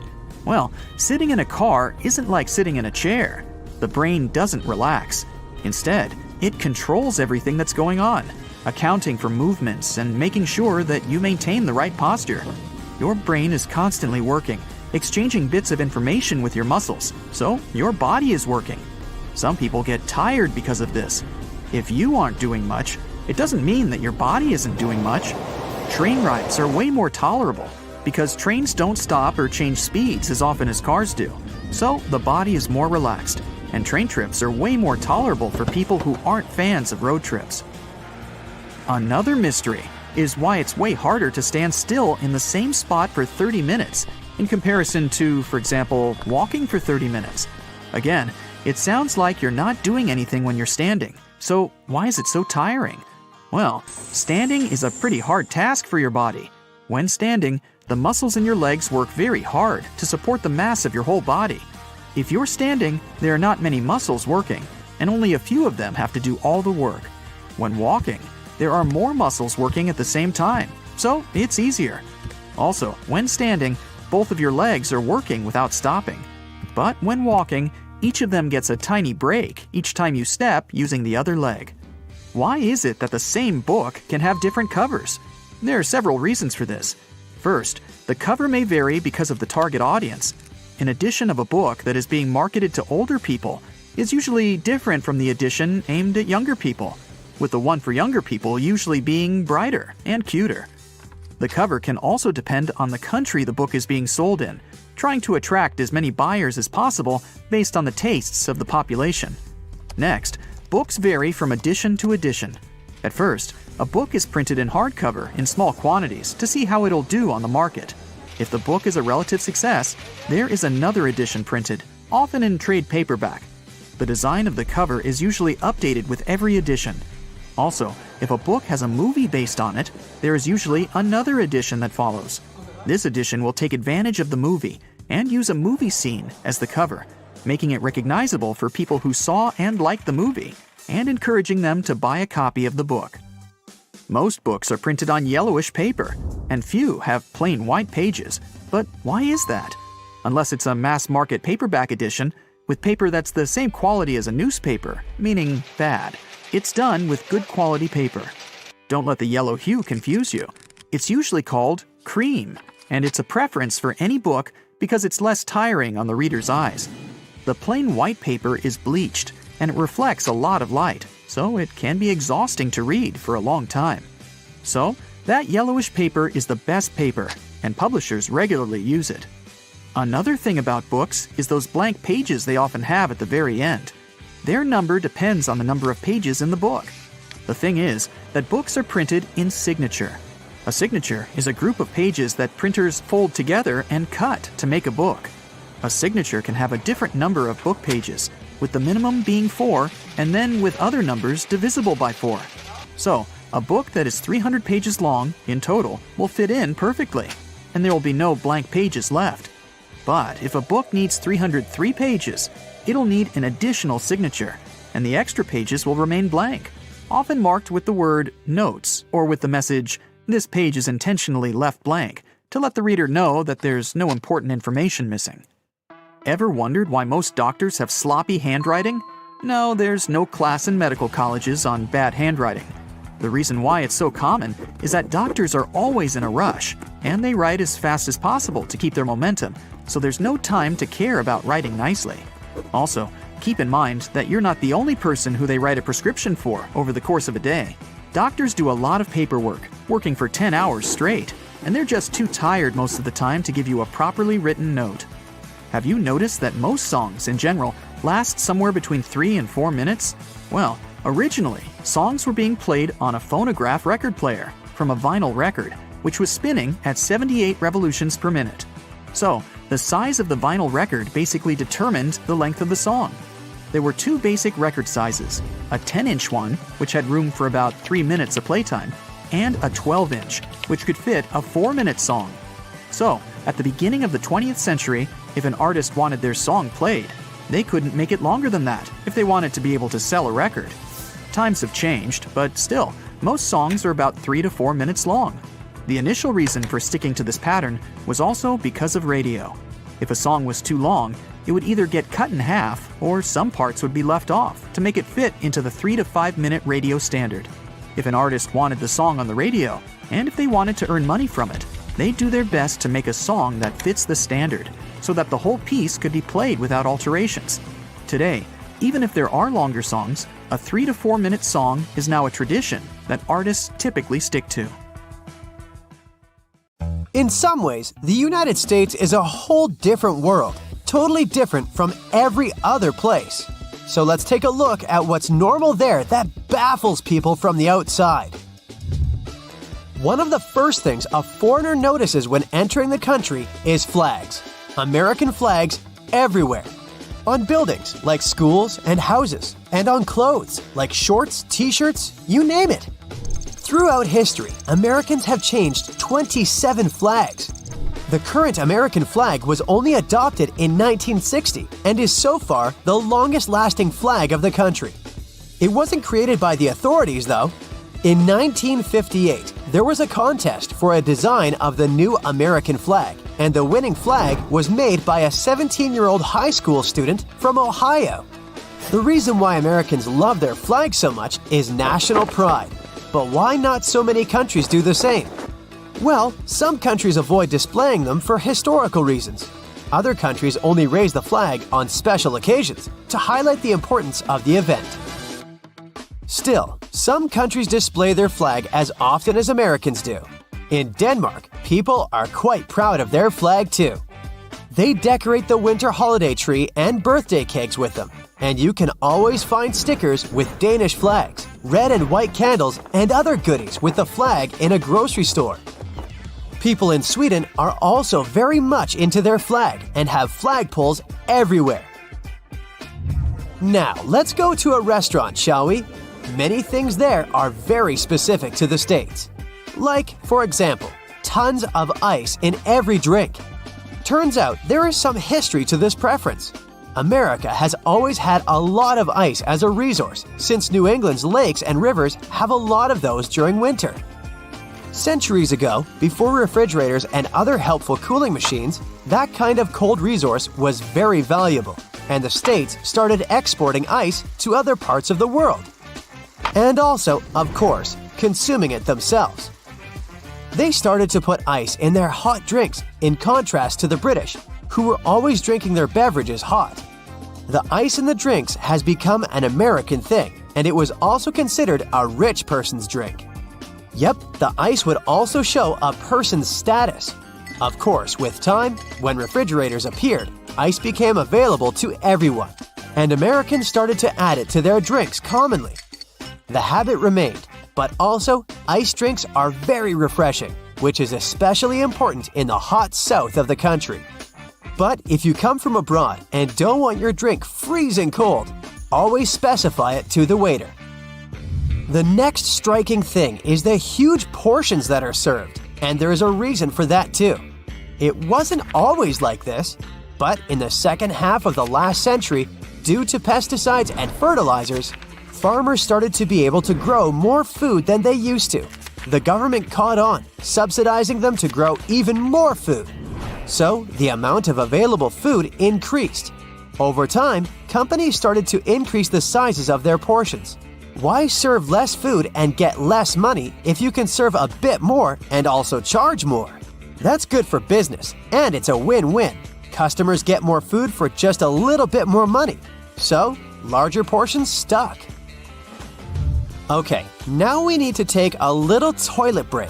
And, surprisingly, there are a lot of foreigners who find American toilets weird. First, what's up with those huge gaps in bathroom stalls? Let's start with the more obvious part, gaps on the bottom of the doors. Those are quite common, even outside the US, and they serve several purposes. First, you can see if there's a person inside without trying to break into an occupied stall. Second, it provides some ventilation and makes it easier to clean the floor in the bathrooms. The gaps on the sides are more questionable. Of course, people on the outside can't see everything going on behind the door, but still, there's not much privacy whatsoever. In most other countries, the gaps are either negligible or non-existent. So what's up with them in America? I did some research. Some sources say that since every inch of material is expensive, wide gaps are made to reduce the costs of bathroom stalls. Other sources say that when people feel exposed like this, they have fewer incentives to do something illegal in public bathrooms. Next observation, American toilets have way more water in their bowls in comparison to, for example, European ones. The reason is that those types of toilets use different flashing systems, and an American one needs more water to flush effectively. In many countries, especially in Asia, most bathrooms have bidets, which are used for after-toilet cleaning, and tourists don't understand why Americans wouldn't adopt those too. After all, if you step in mud, you'll go and wash your foot instead of just wiping it off with a tissue. The same logic works here. Also, it reduces toilet paper usage. So it's more sustainable and it's environmentally friendly. Some say there's a strong stigma in America around bidets that is extremely hard to overcome. Others say that toilets in the US don't have enough room to install a bidet, so they don't have those, especially if there are other well-known ways. Before we leave the restaurant, we need to tip the waiter. Tipping in the United States is way more common than in most other countries. You're expected to tip any service person who helped you with something. While some kind of tipping exists in some other countries, the extent of it is smaller. And there are also countries like Japan and Denmark where tipping isn't a thing at all. Those countries have minimum wage laws that dictate decent wages employers must pay their workers. This way, the need to pay money to service stuff isn't pushed onto the customers. By the way, here's one more fact about the prices. Probably the craziest thing in the States tourists have to adapt to are prices in stores. The tax isn't included into the displayed price and is added on top while checking out. So people who are short on money can't pre-calculate the price they will have to pay to make sure that they have enough money. But really, why is it so? The main reason behind such a weird policy is transparency. This way, taxpayers know how much tax they pay and can resist raising the tax rate in case it comes on the national agenda. Also, it allows buyers to compare the costs of products across states fairly, since tax rates may differ. So, if the tax isn't included, you compare the actual bread costs between Alabama and Alaska, for example. In some places in America, it's not very easy to get around unless you travel by car. In some regions, there's often no sidewalk taking you to the closest convenience store, or a crosswalk, allowing you to cross the road right in front of the store. The main reason for that is probably the fact that the United States is a big country with vast lands and everything is spread out.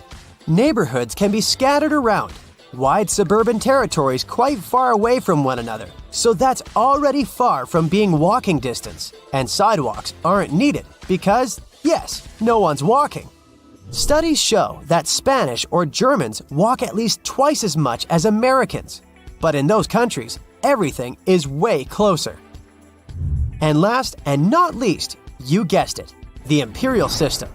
It's based on the human body. A foot is an average foot size of a person, so you might think it's quite intuitive for anyone. Well, no. Foreigners are incredibly confused with feet, inches, gallons, and Fahrenheits, and tend to convert it all to the familiar metric system. Well, in this sense, the British are even more confusing. Those guys use both imperial and metric systems. For height, it's mostly feet and inches, but for weight, kilograms. Great Britain used to have the imperial system, but later they were forced to switch to the metric system. So now, they're using a combination, whatever helps to be more precise. Have you ever stopped to think about the thrilling secrets of day-to-day modern life on planet Earth? I'm talking about tiny windows in washing machines and little holes in airplane windows. If you haven't got a clue of what I'm talking about, tag along and allow yourself to be as surprised as I was when I found out. Remember the drawer at the bottom of your oven? Maybe you've been ignoring it all along or using it to store pots and pans. Well, even though it can serve this function, that's not the only thing it's there for. The best way to use the bottom drawer is to keep your meal heated while you're waiting to serve it. Genius, right? Talking about secret doors, have you noticed that most washing machines have little flap doors at the bottom too? These doors actually serve as drain traps. It's where all the items that we put to wash together with our jeans and jackets go to. It's a type of collector, let's say, of small items. It stops them from getting into the main drain pipes and clogging them. It saves us hundreds of dollars in repairs each month.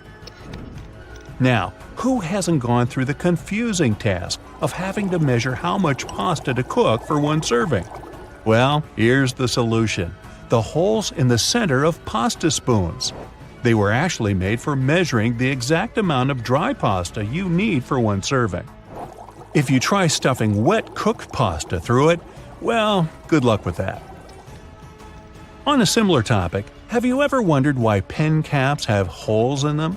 Maybe you thought it was a design feature to regulate air pressure. But in reality, these holes have a much simpler and more important function: to reduce the risk of choking. Now, lots of people love to bite on their caps, and this tiny hole prevents them from choking in case they accidentally swallow a cap and it gets stuck in their throat. For kitchen lovers, there's a hidden secret right in front of your eyes that can change your life. Think pans. Now think handles. Right, they have holes in them. As it turns out, these holes were designed to hold the spoon you're using for cooking. And instead of dripping sauce all over the stove or your kitchen floor, you can place the spoon in the hole and let it drip the sauce directly back into the pan. Woohoo! Speaking of everyday items, and most doorknobs are made of brass because this material makes them naturally germ-free. Unlike plastic ones, brass doorknobs are kind of magical. They can disinfect themselves without you having to clean them. Neat, right? Have you ever noticed that at the bottom of a measuring tape there is a little dip? You can find it in that metallic part you need to pull on to measure something. Well, that dip is actually the exact size of a regular nail. It was designed for people to place the tape on top of a nail and use it as a support while they stretch the tape. Well, I can't wait to try it out for myself. As for the margins in your notebook, they were invented to protect people's notes from mice. No, the mice weren't copying your answers for the math quiz. Actually, there were times when people had to cohabitate with rats and mice that often chewed on paper. So, to prevent information from getting completely lost, people created margins. This way, texts were moved closer to the middle of pages and remained unharmed by rodents. Perhaps this is where to digest information came from. And what about those tiny holes at the bottom of airplane windows? They have an extremely important function of regulating the air pressure inside the cabin. In other words, they help planes fly high up in the sky. Big responsibility, right? By the way, tray tables on an airplane are the germiest places inside the entire cabin. Studies showed that the trays had 8 times the amount of germs on the toilet flush button. Now, how about we cut a commercial airplane in half and see what's inside? Well, it would look more or less like this: rows of seats on top and everything else that needs to be stored at the bottom. I'm talking about passengers' luggage, emergency supplies, parts of the wing system, and so on. Moving on to bowling balls. Yes, I know it's a clumsy transition. Anyway, have you ever wondered what the insides of a bowling ball look like? If you have cut a professional ball in two, you'll see a familiar shape. Look closely. Do you see it? Doesn't that look like the logo of Brightside? Anyway, professional bowling balls are different from the ones in your local bowling alley. That's because they're designed to make fancy moves. They actually have some really complex engineering inside. They're shaped to help skilled professionals get more strikes. The weight of professional bowling balls is designed to be projected inward as they travel down the bowling lane. This makes it harder for them to get into the gutters on the sides of the lane. Speaking of balls, let's take a look inside a baseball. To make it light and aerodynamic, producers use several different layers. Starting from the core, we have a cork center enveloped by black rubber. Then there's a layer of red rubber, followed by 2 or 3 alternating layers of wool yarn. After that, there's a visible white leather cover and that beautiful red seam on the side, stitching it all together. And what if you had X-ray vision and managed to look inside a human bone? Ooh, spooky! I'd say what calls most attention is this spiderweb-like situation at the center of the bone. In reality, it's a highly condensed and complex structure of nerves that you have inside your bones. Aren't you lucky? Now, I've got a riddle for you. What is round can be found near the ocean and looks like an aerial view of the Guggenheim Museum in New York City, the one that's made almost entirely of ramps. If you said a nautilus shell, hey, then you guessed right. A nautilus is a shellfish whose house you can find in countless souvenir stores near the beach. It's made up of two layers, a matte white outer layer and an iridescent white inner layer. And if you were to cut it in half, it would look very similar to the insides of the Guggenheim Museum. Aloe leaves are good for healing purposes and also for hydration. But if you managed to look inside of an aloe leaf, the image you'd see would be satisfying and very relaxing. Who hasn't dreamed of a pool filled with jelly? Now, there seems to be nothing more mundane and regular than a tube of toothpaste. But you wouldn't think so if you cut open a tube that contains several colors. Now, there have been speculations that the insides of such a toothpaste tube might be divided by barriers so that the stripes don't mix. But if you cut it in half, you'll see that it has only one interior chamber. As it happens, there's a lot of science behind the making of striped toothpaste. According to a specialist, they have to ensure that the paste in all the stripes has the same physical properties. This way, the colors are naturally prevented from mixing with one another. That's why, if you tear a tube open, you'll see something that looks like several slices of pizza in different colors. If you open your closet, you're bound to find at least a few wooden hangers. Usually, they're made of cedar wood, which is a natural moth repellent. So, cedar hangers actually protect your clothes from moth infestation. For some people, more than others, eyeliner is an everyday must. Boy, isn't it. But did you know that back in ancient Egyptian times, both men and women used kohl eyeliners to protect their eyes from the sun's glare? Way to go for the Egyptians for figuring that out. Now, if I could just learn to walk like one. Normally, we use headrests for the purpose of, well, resting our heads, right? Well, not only. As it turns out, headrests can be easily removed from the seats and used to break car windows in case of emergencies. Now, this one is a trick very few people know about. You probably place your doormat horizontally, like most of us do. But doormats serve the purpose of absorbing dirt from the soles of your shoes before you enter your home. So, for this function to work as it's meant to, the best way to place a doormat is vertically. This way, you take more steps on the top of the doormat before entering your house. And last but not least, now I don't want to be accusatory here, but you have probably been vacuuming your house the wrong way, and I can prove it. Most people just vacuum floors and carpets in one direction or move the brush back and forth several times, thinking they've got all the dust out. But according to cleaning professionals, the best way to vacuum is in rows. First, you go forward with the brush until you arrive at the end of the row. Then, you fluff the carpet up and move back down along the same row, gathering the dust that wasn't collected in the first sweep. Talk about efficient cleaning. On the other hand, my idea of house cleaning is to sweep the room with a glance. Hey, I don't want to disturb that protective layer of dust.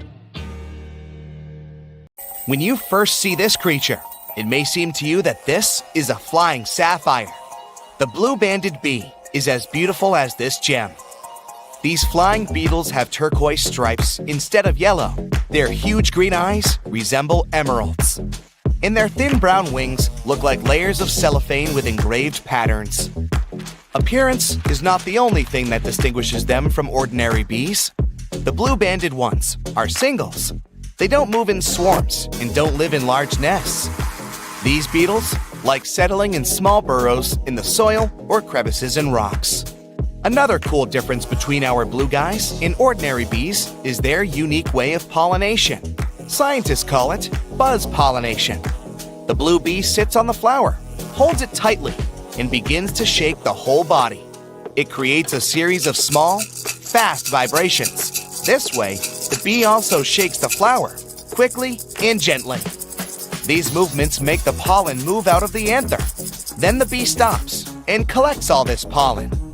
Some scientists think these bees prefer pollinating purple flowers. This helps the blue bees blend in with the plant and remain unnoticed by enemies. But this theory hasn't been proved yet. The blue-banded bees mainly inhabit the territory of Australia. They are an important element in the agriculture of this country. These bees work with tomatoes, cranberries, eggplants, blueberries, kiwi, and chili peppers. Ordinary bees can't pollinate most of those plants, but their blue relatives can. On a global scale, more than 8% of plants in the world need to be pollinated through buzz pollination. That's why farmers love and protect blue-banded bees so much. Wasps and bees are very similar in appearance. Sometimes they can be difficult to tell apart, but their lifestyle is totally different. Bees are quiet beetles that spend all their time pollinating plants, collecting nectar from flowers, and making honey. We can say that bees are small, powerful trucks, but wasps are racing supercars. They are more aggressive, much faster, and more maneuverable in the air. Their stings are more painful. Yes, they can also carry pollen from one plant to another and feed on nectar, but their main mission is to control the population of insect pests, such as aphids and some species of caterpillars. According to some estimates, wasps manage to get rid of more than 14,000 tons of insects in the UK alone during one summer. Imagine how much they do all over the world. Wasps are dangerous beetles, but among them, there is one kind that is distinguished by its peaceful nature and lifestyle. This is the mud dauber wasp. It also has a black and yellow coloring, but it looks more elegant. A swarm of regular wasps is controlled by the queen, but mud daubers are solitary creatures. They build a small nest of mud in which they live with their children. A mud dauber will bite only if it's in danger. Unlike other wasps, these insects only use their venom to paralyze spiders, flies, and caterpillars. Then, they bring them to their nest to feed their children. So don't be surprised if you see a large horde of paralyzed spiders inside the nest. There can be more than 500 bugs in one nest. When little wasps hatch from eggs, they immediately begin their feast. The most unfriendly wasp species is the hornet. They are also wasps, but bigger, angrier, and with an even more painful bite. Its bite is one of the most dangerous among all insects. This critter can grow to be the size of a thumb. That's 3 times as large as a regular bee. Hornets attack in a huge swarm and pose a great danger to any animal. To fight them, people wear thick protective suits that resemble spacesuits. But the worst thing is that hornets invade hives and reduce the bee population. This can lead to a catastrophe on a planetary scale, since bees pollinate more than half of all fruits, vegetables, grains, and nuts in the world. Look at this big buzzing bumblebee. There's something wrong with it. It lands on a flower. And wait a minute. This is not a bumblebee at all. It's some kind of green-orange beautiful beetle. Oh, now it takes off and looks like a bumblebee again. Meet the pellucid hawk moth. Thanks to its color and transparent wings, it creates the illusion of a bumblebee. The wings of most insects serve for thermoregulation. They warm their body. Other insects have wings that help them fight enemies. A butterfly manages to look like a large creature, thanks to the pattern on its wings. Some insects communicate using vibrations created by their wings. Colored wings have many different purposes, but the pellucid hawk moth has transparent wings, and their main function is to avoid reflecting sunlight. These fast-moving transparent wings practically don't shine in the light and tone down the color of the beetle. Thanks to this, when the moth is flying, other insects perceive it as a bumblebee and are afraid to attack it. These bumblebee copycats are found in Africa, India, Southeast Asia, and Australia. At the beginning of life, they are bright green caterpillars that feed on coffee and pomegranate leaves. From afar, it may seem that a hamster is sitting on the trunk of a tree, but this is actually the southern flannel moth. It's large and covered with thick fur. Don't try and pet it if you don't want to go to a hospital. There are many poisonous thorns hidden inside this fur coat. Even a light prick can make you experience lots of unpleasant sensations. Other insects that pretend to be bees and wasps are hoverflies. They look like wasps, fly like wasps, and imitate a wasp's sting. But their coolest ability is copying bee buzzing. In reality, though, hoverflies are fragile, harmless creatures. Their ability to transform into bees is essential for their survival, and it works great. Many animals and insects are afraid to approach these skillful actors. But in the entire animal world, lyrebirds get the title of the most talented imitators. These small birds, with large, beautiful tails resembling a lyre, live in Australia. Imagine getting lost in a forest far away from a big city. Suddenly, you hear the sound of a chainsaw. You don't see people, but the sound is getting closer. Then you hear the clicking of a camera shutter. But there are no people with cameras around. Lyrebirds create all these sounds. Thanks to all the complex muscles of their syrinx, they can mimic the sound of almost anything. Some people heard these birds imitating human speech. Also, they are good forest designers. Female lyrebirds build domed nests on the ground, in stumps and caves. They usually lay one egg there and take care of the baby for the first 6 to 10 weeks. Let's go down from the sky to the ocean to see other tiny creatures. Meet blue-ringed octopus. This little guy looks so small and cute. Its bright neon color and blue rings are visible from afar. The octopus can easily fit in your palm, but it's better not to touch it. Meeting a great white shark may not be as dangerous as encountering this tiny creature. It's one of the most treacherous sea inhabitants in the world because of its venom. One bite can knock down a huge African elephant. The octopus is much more dangerous than a king cobra or a black widow spider because its bite often goes unnoticed. You may not feel or see when it stings you, and when you realize that something is wrong, it may be too late. Also, there's no antidote to the blue-ringed octopus's venom. The creature's salivary glands are home to bacteria that produce this venom. The same substance is found in the venom of pufferfish. When it enters the human body, it paralyzes the entire nervous system. The lungs stop contracting to supply the body with oxygen. The only good news is that this octopus is unlikely to attack first. The last recorded case when this creature charged at people was in the 60s. The blue-ringed octopus lives in the Pacific and Indian Oceans, from the coast of Japan to Australia. They spend most of their time in tide pools and coral reefs. Now we move to the hot sands of the southeastern U.S. states. You can find fire ants here. Outwardly, they don't differ much from regular bugs. But people call them fire ants because of their bite. Their poison resembles a flame. You're likely to feel the bite site burning. Therefore, it's better not to touch them and go away before any of these ants crawl into your pants. Trains used to make people mad. During the Victorian era, there was this rumor that the swaying motion of train carriages made passengers, especially men, go a bit crazy, leading to some strange and dangerous behavior. The so-called railway madness was supposedly triggered by the noise of the train. To make things worse, carriages were locked for privacy reasons back then, so people found themselves stuck in tiny spaces with lunatics who could snap at any moment. If you see someone putting ketchup on some car, it doesn't mean you're witnessing them preparing a prank. It means they're just taking care of their car. Yup, it goes great with hamburgers and hot dogs, but it goes even better with cars since it has ingredients that are good at removing rust.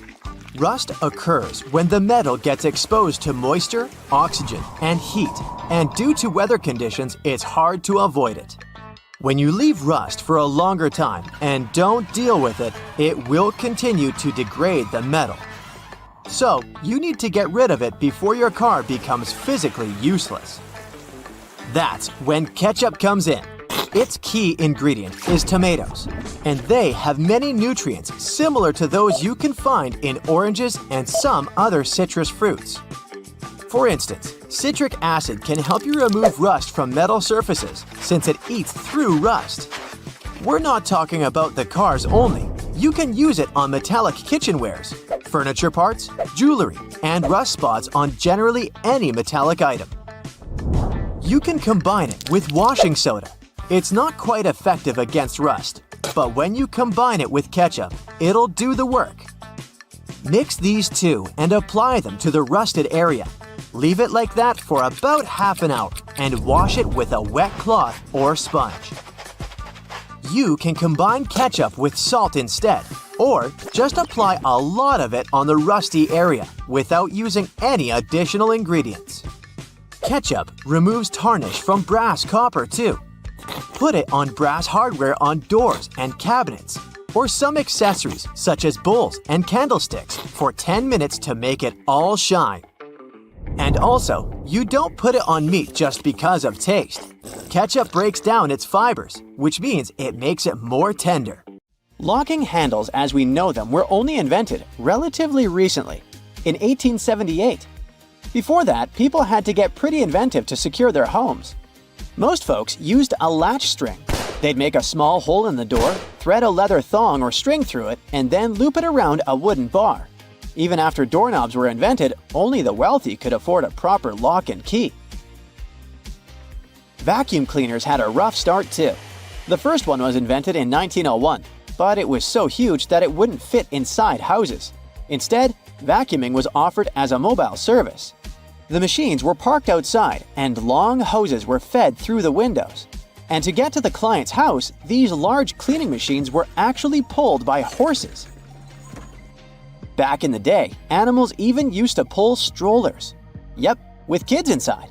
The stroller was first developed in 1733 for the daughters and sons of a British nobleman who might have been a bit too lazy to walk with them every day. So, the first model was basically a shell-shaped basket on wheels that could be pulled by a goat or a small pony. This small chariot was cute, but probably not the safest way to get around. Refrigerators also used to be a bit scary. From the late 1800s until 1929, they used toxic gases like ammonia, methyl chloride, and sulfur dioxide to cool things down. People were so concerned about gas leaks that they began leaving their refrigerators in the backyard instead of keeping them in the kitchen. This danger even inspired Albert Einstein to create a new model. In 1926, Einstein and his former student Leo Szilard invented a refrigerator with no moving parts, using safer, environmentally friendly gases to reduce the risk of toxic leaks. But it had one problem. Einstein's refrigerator was less efficient than existing appliances, so it wasn't commercially appealing. If you ever find yourself casually wandering in the forests of Estonia, don't freak out if you see some giant megaphones. These wooden acoustic giants were set 3 hours away from the country's capital by interior architecture students. That's way cooler than the hamster roller coaster I once built for a science fair, I have to admit. More than half of Estonia is covered by woods, and they're pretty proud of this natural wealth.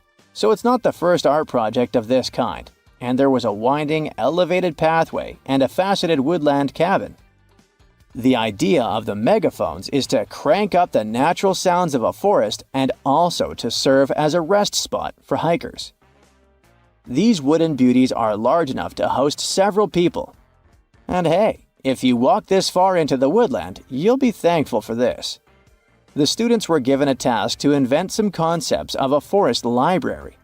They built the megaphones off-site and brought them to their permanent spots. They're set in such a way that sounds from 3 directions meet in the center and create a cool, natural surround sound effect. Thankfully, kitchen supplies, including our beloved grills, have come a long way. Back in the 1950s, a metalworker named George Stephen had a brilliant idea while trying to create the perfect steak. Frustrated with flare-ups and uneven cooking, he decided to cut an old ocean buoy in half. This allowed him to control the airflow better. And that's how the Weber Kettle Grill was born, changing backyard barbecues forever. Have you ever used a public bathroom in the summer in your shorts and sandals and got splashed? It happens to the best of us, so no worries. If only there was some solution to this problem. Perhaps a urinal with a small hole so no liquid goes where it shouldn't. Looks pretty yucky and painful to me. An assistant professor at the University of Waterloo, Zhao Pen, and his colleagues came up with a way better solution for this sensitive issue. Their designs were inspired by physics and dogs. When a stream of liquid moves on a solid surface at a shallow angle, the splash is reduced, and the smaller the angle, the fewer splashes you'll see. You can even minimize them to a 0. And when dogs do their business, they lift their hind legs and do it on the vertical surface of a tree or a wall. I don't know if they actually care about it, but this does reduce the splash. Good job, Pluto. Talking about that, here's a fun challenge for your next family gathering. Ask everyone to fold a piece of paper in half, then in half again, and keep going for a total of 7 folds. Spoiler alert, they probably won't succeed.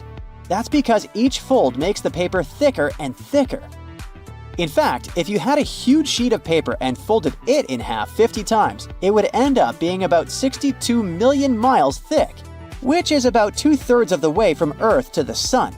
So yeah, it's impossible. The current record is held by a high school student named Brittany Gallivan, who managed to fold a single piece of paper in half 12 times, and it was a tissue paper. The USB symbol, looking like a trident, has always sparked multiple speculations about its origin.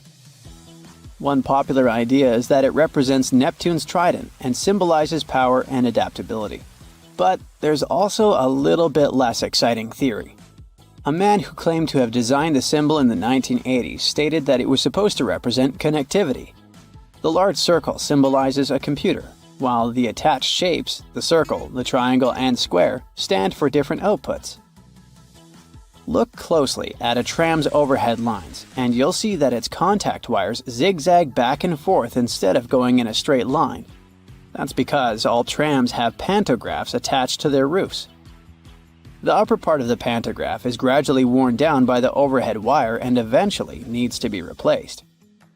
To wear it down evenly, the wire is not installed strictly along the tram's path, but in zigzag patterns. As the tram moves, the pantograph slides along the wire, and it wears down evenly.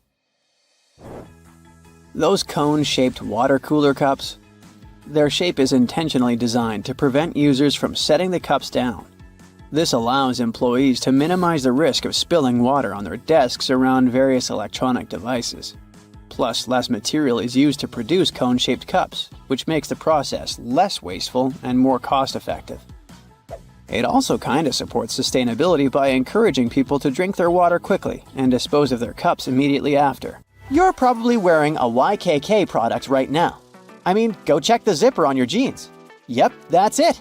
YKK stands for Yoshida Kogyo Kabushiki Kaisha, a Japanese company that makes roughly half of all the zippers in the world, producing over 7 billion zippers each year. Originally called hookless fasteners, they became known as zippers after a pair of rubber boots that could be fastened with a single zip became popular in 1923. The name stuck because of the high-pitched zip sound they make when used. Despite a popular myth, household batteries don't actually contain liquid, and if you accidentally cut them open, no toxic liquid will spill. Most of them are dry cell batteries, which are made of electrochemical cells.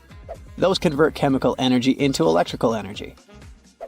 Larger batteries often house numerous small cells within them too. Even Tesla vehicle batteries consist of multiple small cells. When combined, they easily provide the necessary voltage. Did you know that nail polish used to be a status symbol? In ancient Egypt, queens like Nefertiti and Cleopatra were famous for their red nails, while lower-ranking citizens were only allowed to wear pale shades. You'll probably agree that there's no better snack than a pack of chips. Some are flat, others have ridges. Is it just aesthetics? Not really.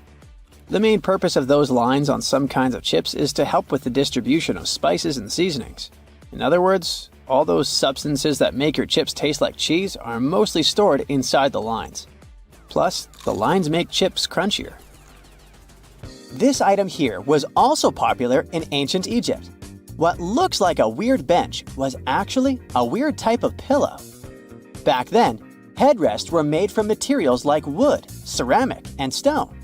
Unlike our comfy pillows today, those ancient ones were used to protect people's hairstyles. That way, their hairdos stayed neat, even though they had a very uncomfortable night. If you've left a pot on the stove and your food burned, once again, take ketchup. Its acids will ease all the scrubbing and help you with grease.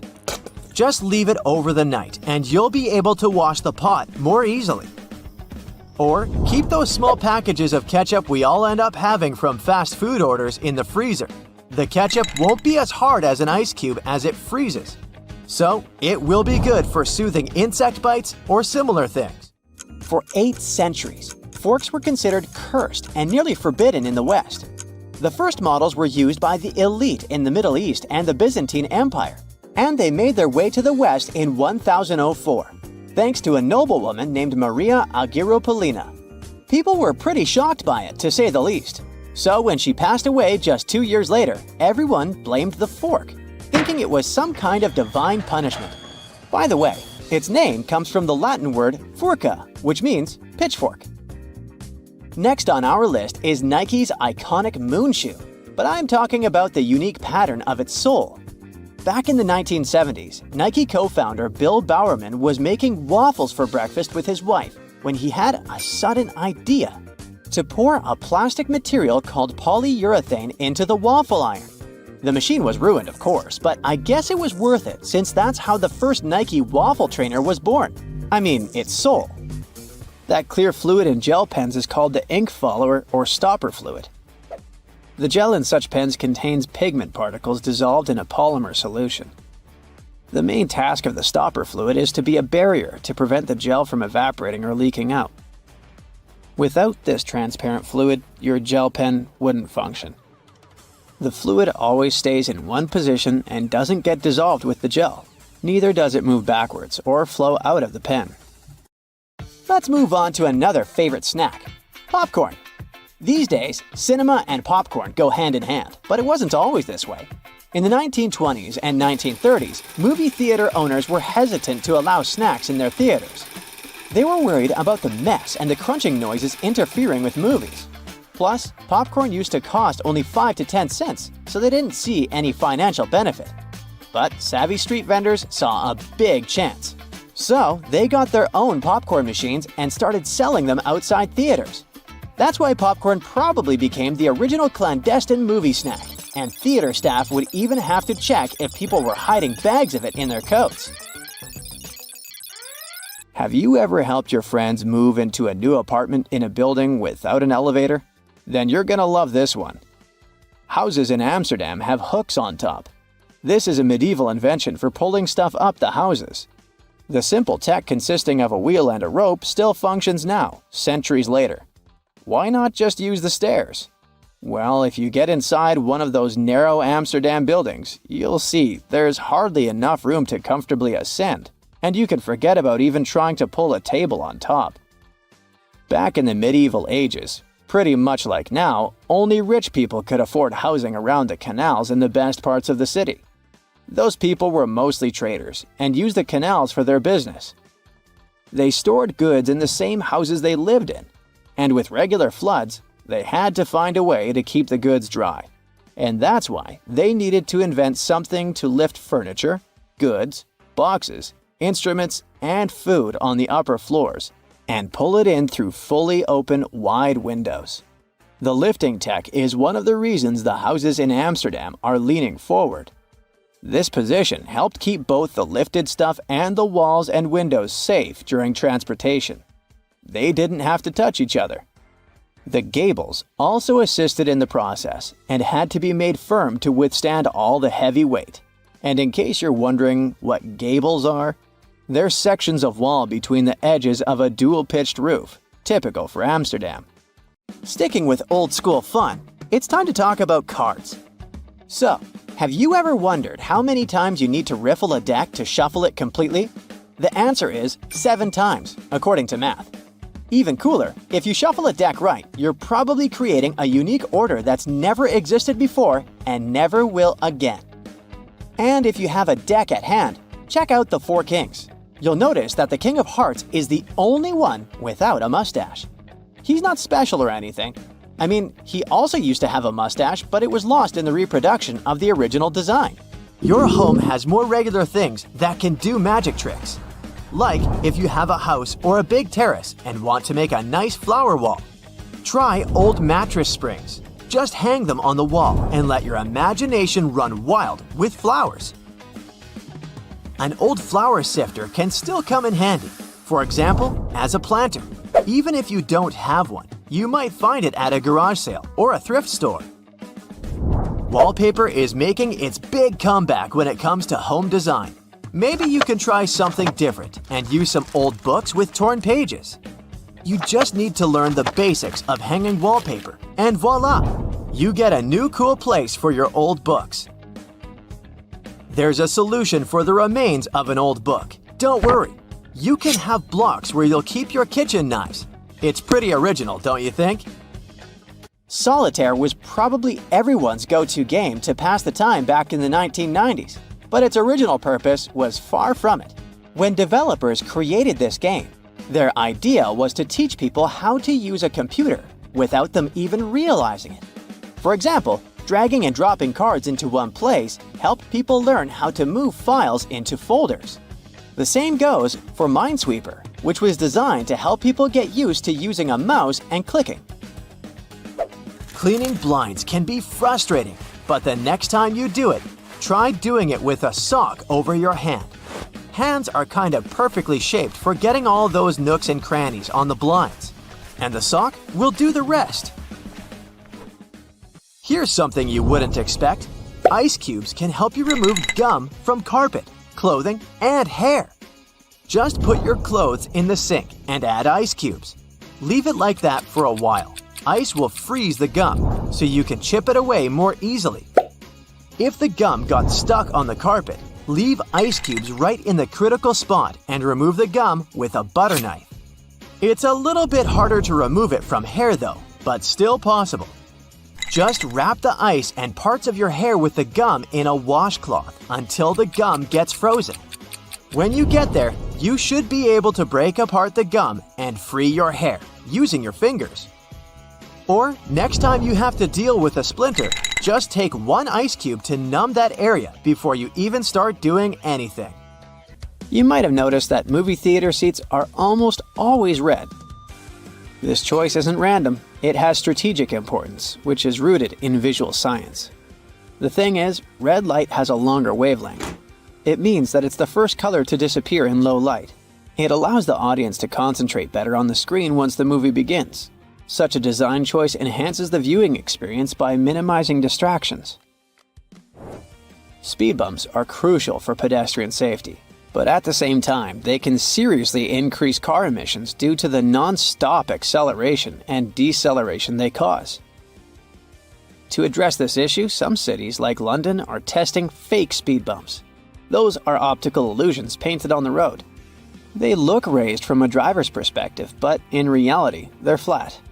Authorities hope that this approach will slow down drivers without having a negative impact on the environment. Soda bottles are always filled in such a way that there's some space between the liquid and the cap. That's because soda contains carbon dioxide. It's a gas that can expand once the bottle's heated. If there's no gap in the bottle, it can break because of the pressure building inside. Also, when you open your drink, the gases go out in the form of bubbles, making the drink overflow. The gap helps with this problem too. If you're more into Angry Birds, Candy Crush, and other mobile games, that's totally normal.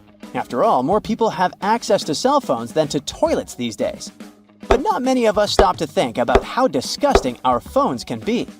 The natural bacteria from our skin and the oils from our hands get transferred to our phones with every touch, swipe, and tap. This makes phones about 10 times dirtier than toilet seats. Yikes! If you're planning a trip across the Atlantic, you should prepare for more than just the jet lag. Depending on where you land, life in Europe can seem a bit unusual. So it's best to do a bit of research before you travel. Speaking of quirky little differences, one of the first things you may notice is the lack of AC. Hope you like fresh air because central air conditioning isn't everywhere like you might be used to. In Europe, you might find that someone's flat, office, or even a full restaurant doesn't have an AC unit. That's because some Europeans rely solely on their windows to get a breeze. However, bigger places like grocery stores and malls usually keep things well ventilated. Water in European restaurants is not always free either, even though this is common practice in the US. Sure, you'll get a fancy glass bottle at most places, but you'll also see it on your bill. More so, if you ask for water, be sure to specify if you'd like it still, because you might get sparkling water instead. Forget about getting a glass full of ice water too. You might get cold water from the fridge, but Europeans don't do the whole tons of ice thing like they do in the US. If you enjoy sightseeing on a budget, you know how helpful those public toilets can be. After walking for hours, it's great to stumble upon a bathroom where you can freshen up a bit. Well, you better have the equivalent of 50 cents or so in your pocket, because in many European countries, you've got to pay to use these public restrooms. Even fast food restaurants might charge you for the privilege. The best workaround is to head to a mall. Their restrooms are usually free. Also, in the US, bathroom stalls often have a gap at the bottom. Some say this design was chosen for cleaning purposes and accessibility. In Europe, however, stalls tend to reach the floor for more privacy.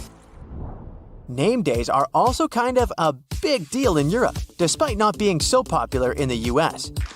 Each day of the year is like a mini birthday celebration for someone with a specific name. Europeans who follow this tradition see it as a second birthday, and even some take it more seriously than their actual birthday. Even the way we perceive things can be totally different depending on where you're from. Take a 100-year-old building in Europe that's practically brand new, but in the US, it's considered old. Depending on who you ask, some Americans might even consider an object that is 200 years old to be ancient. Europeans reserve this word for something that comes from a time before the Middle Ages. However, when it comes to distances, it's quite the opposite. Europeans might find driving 100 kilometers, or about 60 miles, to be a lot, while for Americans, that's a short trip. It does make sense if you think about it though, because Europe is way more crowded. In fact, the entire European Union is only about half the size of the US.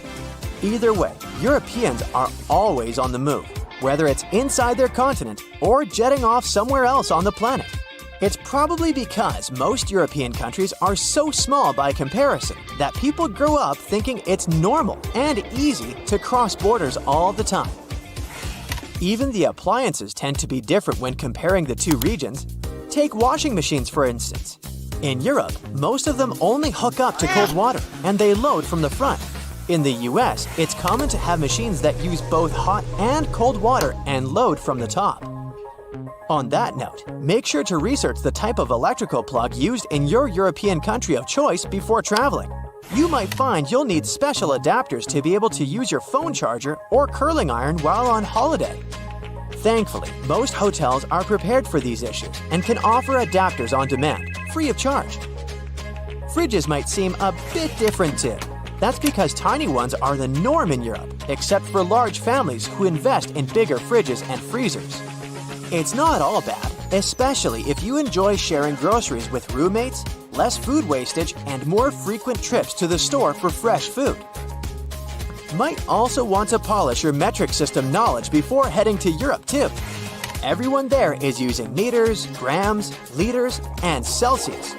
Sure, people in the US might learn the metric system in school, but they stick to the other system for their everyday lives, with yards, miles, pounds, and Fahrenheit.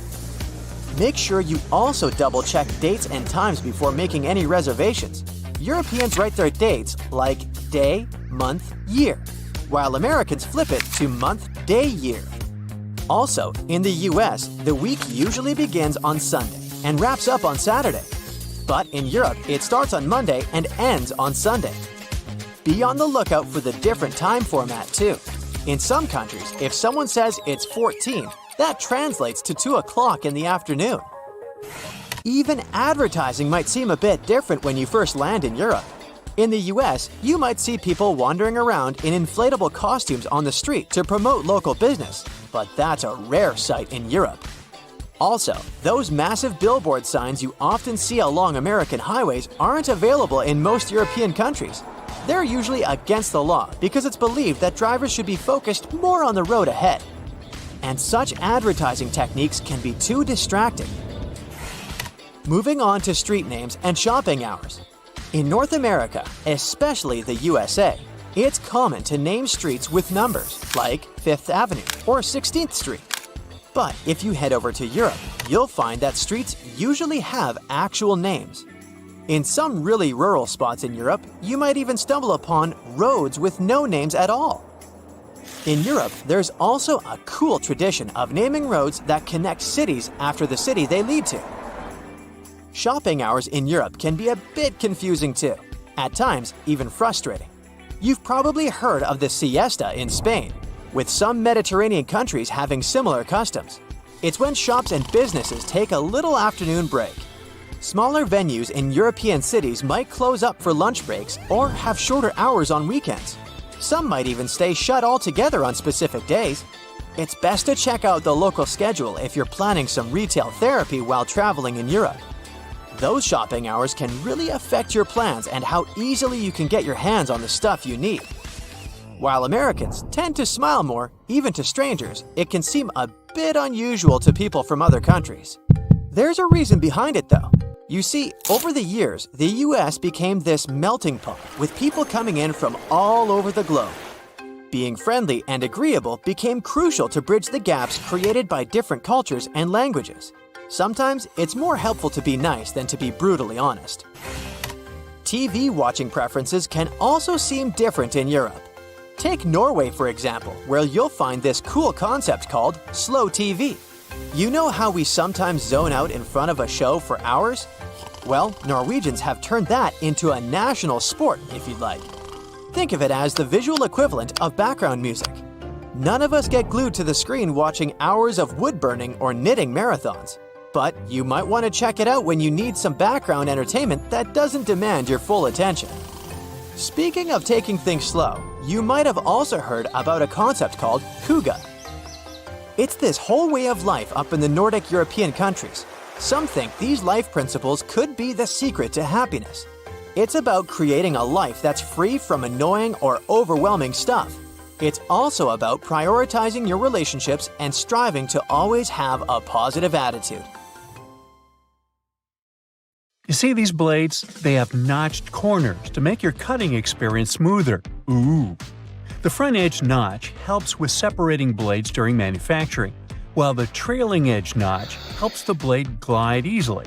And a fun fact, that notch on the front also helps you spot unused sections of the blade. Just a little visual indicator to make your life easier. When it comes to silver versus black blades, they're both made from the same stuff. But black blades are sharper and are better suited for cutting through tough materials, while silver blades strike a balance between cutting power and durability. If you want that extra cutting oomph, go for black. Oh, almost forgot. The only thing those blades aren't meant to cut is food. It has a rust-proofing oil coating, which is not safe for humans. Check this one out. It's totally giving me childhood vibes. Now, I remember my grandma having tomato-shaped pincushions just like this, and sometimes they would look more like a salad, with a little pepper thrown in there. Well, believe it or not, this salad actually has a purpose. The tomato keeps your pins in place, while the pepper keeps them sharp. Those peppers are filled with sand, which helps keep your pins nice and sharp. And it's not just sand. Crushed walnuts can also be used to keep your pins in tip-top shape. Now look at this multiple pocket tool and this little hook on it. It's a bit of a mystery, but it's actually pretty handy. I counted at least 4 different applications. 1. You can use it to carry all sorts of awkward stuff, like camping gear or heavy parcels. 2. Need to twist some wire or play around with knots? The parcel hook has got you covered. 3. This hook can save the day with those stubborn zippers, like the ones on your luggage. 4. It's great for pretending to be a budget version of Captain Hook. If you know more applications, let me know in the comments. Apple users, with this feature, you'll never get laundry surprises again. Now, I bet you've had this situation at least once in your life. You wash your stuff, and when you take it out of the washing machine, the size seems to only fit your cat. Your iPhone camera can actually translate those funky laundry symbols for you. There are 2 requirements though. You must have iOS 17, and your phone must be in English. Take a photo of the care label, go to the Photos app, and see the details of the image. Everything will be automatically decoded and explained to you. Now, many toasters come with nifty removable crumb trays at the bottom. It's super important to give these trays a good clean every now and then to keep your toaster running smoothly and avoid any potential fire hazards. Just pop them out, shake out the crumbs, and you're good to go. Where you shake them out is up to you. Those little compartments on your gas pump aren't just for show. They're actually there to hold your cap while you're filling up. This nifty feature keeps things tidy and prevents any spills or drips on the handle. So, say goodbye to messy refueling experiences and hello to a cleaner pump. Plus, it makes the whole process way more convenient and efficient.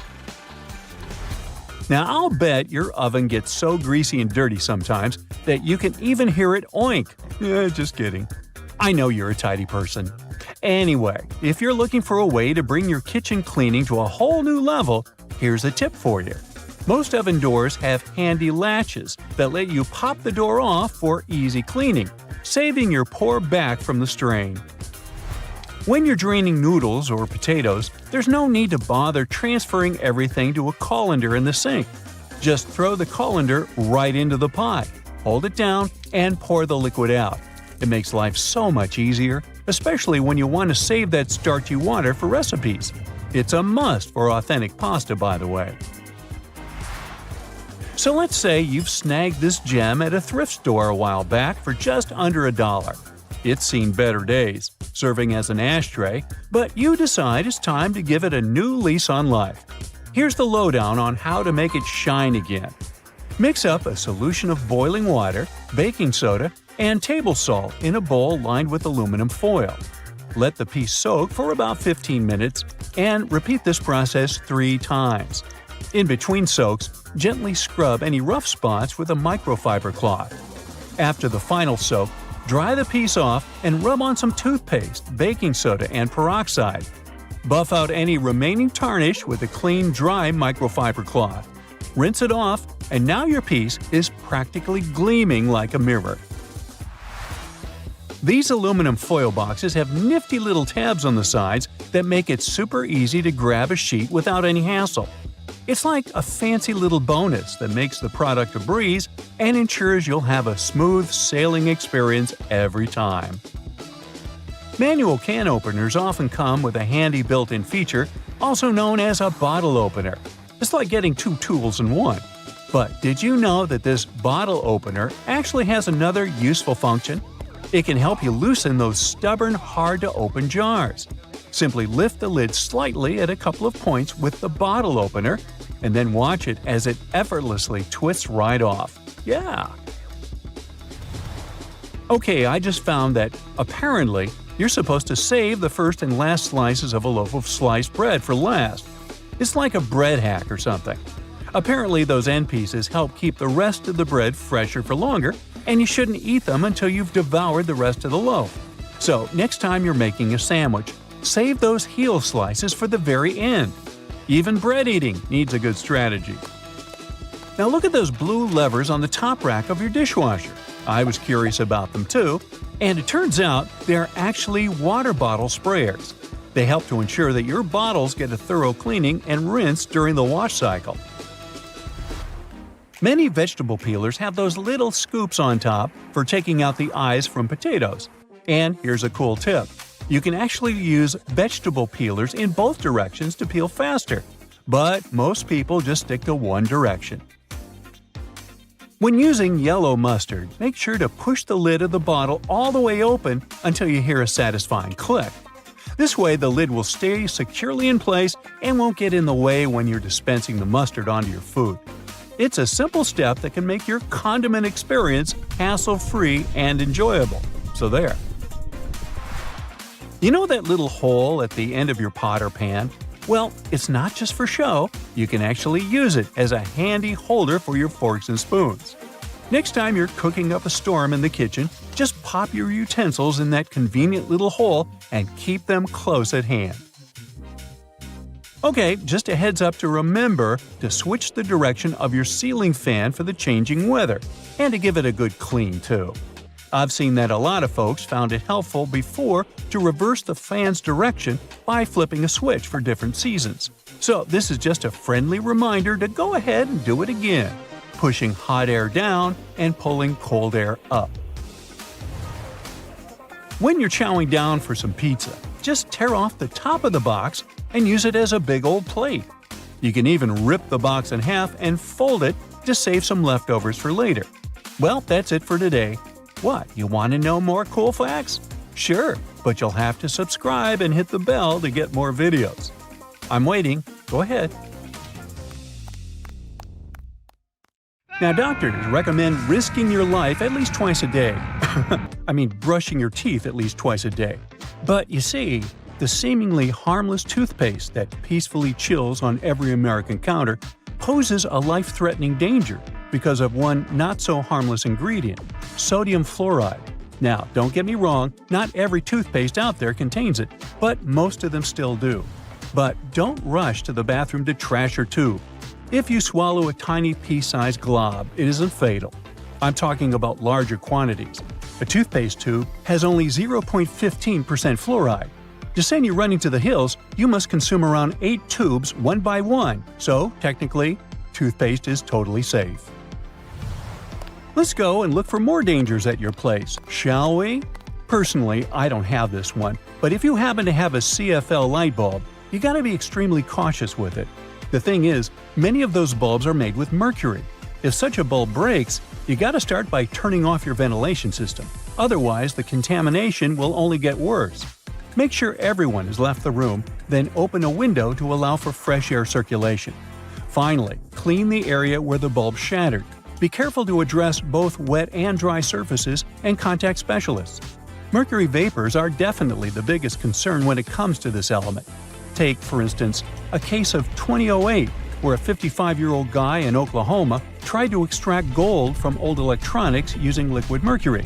Unfortunately, he inhaled too much vapor and sadly passed away just 10 days later. The contamination was so severe that they had to completely gut his house. Now, you definitely don't want your favorite clothes to get ruined by moths, so you might grab some mothballs to exterminate them. But watch out, those mothballs can exterminate you too. They usually contain chemicals like naphthalene or a paradichlorobenzene. When these get into the air, they turn into gas. That strong smell you associate with mothballs kicks in. Those fumes can actually irritate your eyes and lungs, and may even cause headaches, dizziness, and nausea. Plus, there are concerns about these chemicals being the cause of major conditions that even modern medicine can cure. Naphthalene is especially risky because it can break down your red blood cells, leading to a condition called hemolytic anemia. So try to swap those balls for good old lavender. Moths aren't big fans of it. Now, it's super important to keep an eye on the plants you bring into your home, because some can be surprisingly harmful. Take Dieffenbachia, commonly known as dumb cane, for example. Rumor has it that its sap can cause your tongue to swell up so much that it can block your airway. But can it really? Yes and no. It's true that this plant contains poisonous, tiny needle-like crystals called rapides, but they require someone to actually chew on a leaf first before any fuss happens. Otherwise, you might just feel a brief burning sensation or observe some skin redness. In rare cases, you might see some swelling in the area that touched the plant. Generally, just a little nibble leads to mild discomfort, so please don't snack on your potted plants. This warning is more for the safety of your pets, especially cats. Now, if Dieffenbachia stays in contact with the mouth for too long, it can cause some serious pain that might linger for days or even weeks. In those cases, a trip to the hospital might be necessary, especially if the throat gets affected, as that could impact breathing. But don't believe the hype that Dieffenbachia is a lethal poison. That's just an urban legend. The bottom line? One must be really dumb to get poisoned by a dumb cane. Now, using a power washer can be more dangerous than you might think. The intense pressure can lead to serious injuries, and the high-speed spray can kick up debris that might cause even more harm. If you do get injured, infections can set in quickly, and without timely medical care, things can get really serious. Think severe complications, potential limb loss, or even worse. But honestly, it's not that scary. Just don't overdo it with pressure. Here's a friendly tip. Don't skip out on your weekly house cleaning, especially when it comes to the bathroom. The longer you put off cleaning it, the more risky it becomes. Bathrooms are notorious hotspots for bacteria, which makes regular cleaning essential. You definitely don't want those unwelcome guests like norovirus, E. coli, salmonella, or even Staphylococcus aureus hanging around, along with those molds and mildews. Just put things into perspective. An average toilet seat can host over 200,000 colony-forming bacteria. And here's another thing to keep in mind. If you're not careful while cleaning, you can accidentally create a dangerous situation. Mixing bleach and ammonia can release a toxic gas called chloramine. Those fumes can lead to some pretty nasty symptoms, from shortness of breath to fluid in your lungs. Guess what? If it happens, you will probably kick the bucket. And I'm not talking about the one you use for cleaning the floors in the bathroom. On a sweltering summer day, having air conditioning is definitely a blessing. But don't let that trick you into thinking there aren't risks involved. If your AC is on the older side, it can lead to various issues. For example, the ductwork and filters can trap harmful mold, bacteria, and allergens. If those aren't addressed, folks in your home might end up dealing with coughing, wheezing, or a stuffy nose. Plus, an aging AC unit can pose a fire risk. Older components tend to generate more heat as they try to keep up, and if they're not replaced, you could end up with a potential fire hazard. Faulty wiring is another concern, as many wires are tucked away in hard-to-reach spots, making them tough to inspect. So, if you have an older AC, it's a smart move to have it cleaned properly and ensure that its parts and wiring are up to date to avoid any fire risks. Snuggling under a cozy electric blanket when the weather turns chilly sounds like a dream. But if electric blankets get too hot, they might lead to burns. This risk is particularly significant with older models that don't have an automatic shutoff feature. So the best way to use such a blanket is to warm up your bed and then turn it off before you crawl in. There's also the concern of heat stroke, linked to the use of an electric blanket. Once, 2 people were discovered unresponsive in their beds beneath electric blankets. The first person's body temperature reached an alarming 106.2 degrees Fahrenheit, while the second person's temperature was 105.8 degrees Fahrenheit. So while these blankets offer comfort, it's crucial to use them wisely. Just a quick heads up about windshield washer fluid. It contains methanol, which can really pack a punch. If ingested, it can cause everything from dizziness and headaches to severe poisoning. Make sure to store it safely and keep it in the original container. Never transfer it to unmarked bottles. It can easily be confused with water and other harmless liquids, and that's a big no-no. Methanol is super toxic. For a grown-up, 2 to 8 ounces can do the trick. You know what I mean. The windshield washer fluid you dump into your car usually has about 30 to 50% methanol in it. But the concentrated versions? They can pack a serious punch with 90 to 100% methanol. Just remember, these products need to be diluted with water before you use them. The last everyday thing on our list does seem to be a great buddy of ours, especially if located in the bathroom. But although air fresheners can give your home a pleasant scent, many of them release volatile organic compounds that can build up over time and may pose serious health risks, including neurological issues and incurable conditions. I suggest, if you were to ask me, you play it safe and think about opting for natural alternatives or enhancing your home's ventilation instead. Got that? Good. So listen, if you don't want your next barbecue party to end up at the emergency room, you might want to get rid of that wire brush you used to clean the grill. Over 100 people have to seek medical help because of it every year. Those brass and steel bristles easily separate from the brush and stick to cooked food that ends up in your mouth. With each swallow, they go deeper and deeper. They can poke into or puncture the lining of your mouth, throat, and esophagus, or somewhere else down your intestinal tract. The symptoms this causes could be signs of many different conditions, and because of their tiny size, the bristles are really tricky for doctors to spot. So you can lose the precious time to solve the problem at an early stage. In some cases, one ER visit can solve the problem. But if the bristle moves into deeper tissues, say into your neck, chest, or abdomen, well, it could start an infection, and you'd need some complex surgery to save your life. That was the case for a 63-year-old lady in Michigan. She was eating a hot dog grilled by her husband, and she felt something was wrong from the first bite. She could barely swallow the food because of an unusually painful sore throat and had to see the doctors for help. They sent her home after an inspection, but the symptoms only got worse and worse. A CT scan several months later showed the problem was some tiny metallic object that looked like a piece of hair at the back of her throat. The doctors were able to remove it during surgery. So, to play it safe, take good care of your wire grill brush and inspect it before putting food on it. If you see any loose or dangling wire bristles, get rid of them. If this sounds like too much work, just toss that brush altogether. There are some safe alternatives to it, like wooden panels, pumice stone, nylon bristle brush, or liquid grill cleaner. You can also roll a piece of aluminum foil into a ball and use grill tongs to hold it while you're scrubbing your dirty grill grates. Cooking pros say an onion cut in half can also do the job. The caterpillar that arrived at your barbecue party as an uninvited guest might seem cute and harmless, but not all of them are safe to pick up and play with. There are several types of venomous caterpillars in the US alone that can give you a hard time. Any brightly colored caterpillar that has a spine, bristles, or looks fuzzy could be venomous, and you're better off not touching it. Many caterpillars are equipped with hairs or spines, which are connected to poisonous glands. They often hide on the underside of the leaf, so you could easily miss it. So, when you're doing some work in the garden, it's a good idea to wear gloves and clothes with long sleeves. Your skin will thank you for it. If you get stung by accident, use any sticky tape to remove the hair or spines, and then just wash the affected spot with soap and water.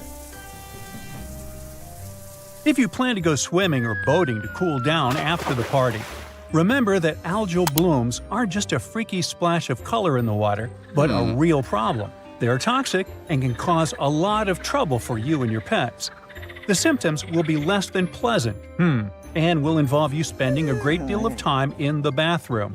Algae bloom means there are plenty of bacteria in the water, so don't swim in it and don't drink the water, no matter how thirsty you are after all the swimming. And if you happen to get some ingested water on your skin, take a long shower with clean water immediately. The media should report cases of dangerous algae blooms in your area, so make sure to check it before you hit the nearest lake. Wild parsnip might not appear in your summer nightmares, but this yellow-flowered plant can do some really mean things to your body. It contains a substance called solerin, and when you accidentally touch it and then enjoy a walk in the sun, the effect it will leave on your skin will be as nasty as the name Sorolin. And you could have dark red or brownish discoloration on your skin for months after your unwanted rendezvous with the plant. It's mostly active and mischievous between May and July, so watch out. Alright, a garden hose must be completely safe as, unlike the grill brush, it doesn't have any small metallic parts, right? Well, when you leave it hanging out in direct sunlight, the water inside can heat up to 120 degrees Fahrenheit. If you spray someone with water this hot, their skin won't love it. It's especially dangerous for youngsters and pets. So, if you see someone blissfully unaware, grab the hose, take it from them by force if needed, and let the water run for a few moments before you let anyone play with the hose. It's for their own good. The intense sun can also heat up all the bad chemicals the hose itself contains, like lead and phthalates. So, check what yours is made of and replace it with a safer version that's labeled lead-free or drinking water safe if you plan to use the water for drinking or playing. And if you already have a safe version, but suddenly smell a terrible odor, it could be the algae and bacteria that just love stagnant water. If it comes into contact with your skin, or you swallow it by accident, you could have some serious health problems. The best you can do is replace the hose. And yes, make sure you keep it in a cool, shaded area and drain it well after every use. Now, you're never too old to love the trampolines, but the trampoline might not love you back and give you a spinal injury or broken bones. Almost 100,000 injuries like this with young users happen every year because they're so easy to fall from or land in the worst possible way during a somersault or a flip. The biggest risk of trampoline trouble is when more than one person is using this fun contraption. Nearly 75% of all accidents with trampolines happen when two jumping youngsters crash into one another. And no, some netting or padding really can't save the day. If you want to keep things safe, make sure there's always only one person at a time on the trampoline. You're going to need to install shock-absorbing pads that completely cover the trampoline's metal frame, springs, and hooks. If you see any signs of the padding getting too old, like tears and fraying, you need to replace it immediately. Make sure the trampoline stands on level ground and isn't too close to other structures and trees. A slide in your backyard, no matter if it's made of metal or plastic, can turn into a frying pan under the sun and can heat up to 189 degrees Fahrenheit. So, before you jump on it or let someone else do it, check the temperature of the whole thing top to bottom. And even when your little sister or someone else you love is begging you to go on a ride with them, don't do it. The slide is designed for one person of a certain size. When the two of you end up tandem sliding, the smaller leg can get caught up between the bigger leg and the edge of the slide. The speed will also increase, and it can lead to all sorts of drama. Finally, no matter how tempting it feels in the hot months, don't walk barefoot on that beautiful lawn in the park or even in your own garden. You never know what's hiding in the grass, and if you step on something sharp, like a rusty nail hiding in the grass, you'll get yourself into a lot of trouble. Flip-flops aren't the best idea for everyday summer shoes either.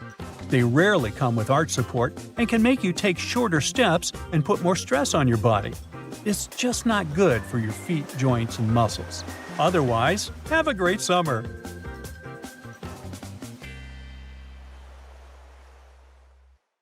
Fun fact: Olympic synchronized swimmers, now renamed artistic swimmers, don't usually wear swim caps.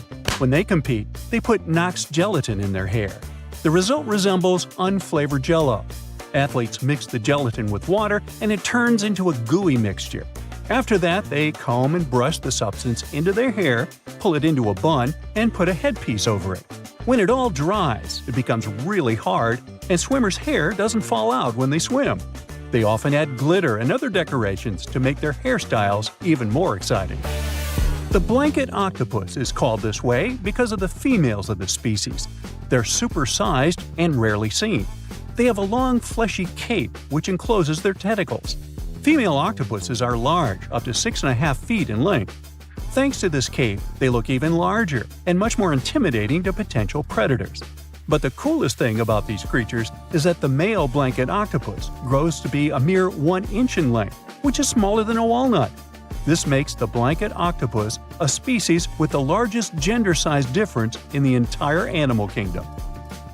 Red Bull has published a video showing the so-called world's fastest camera drone following a racing car around Silverstone's Grand Prix circuit.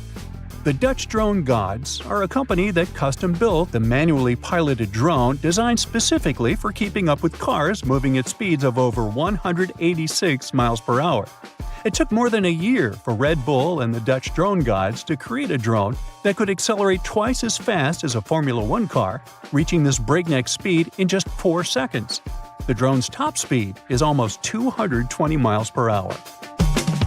Recently, scientists have concluded that water might not be wet. You see, wetness is usually defined as a liquid's ability to maintain contact with a solid surface. It means that the water itself isn't wet, but it can make other objects wet. Okay. Wow. The Maldives 1,000 rupiah banknote has captured the attention of people from all over the world and received a lot of praise for its stunning design. The note features the striped pattern of a skin of a majestic whale shark and a green sea turtle against a vibrant blue backdrop. It's already been called the prettiest currency in the world. Now, wearing a tie might be more dangerous than you think. It can reduce blood flow to the brain by 7.5%, making you dizzy and nauseous and causing headaches. Ties can also increase the pressure in your eyes if it's too tight.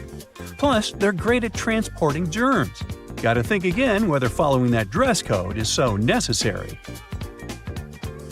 A young girl from Washington broke a Guinness World Record by putting on 45 sweaters at a local library.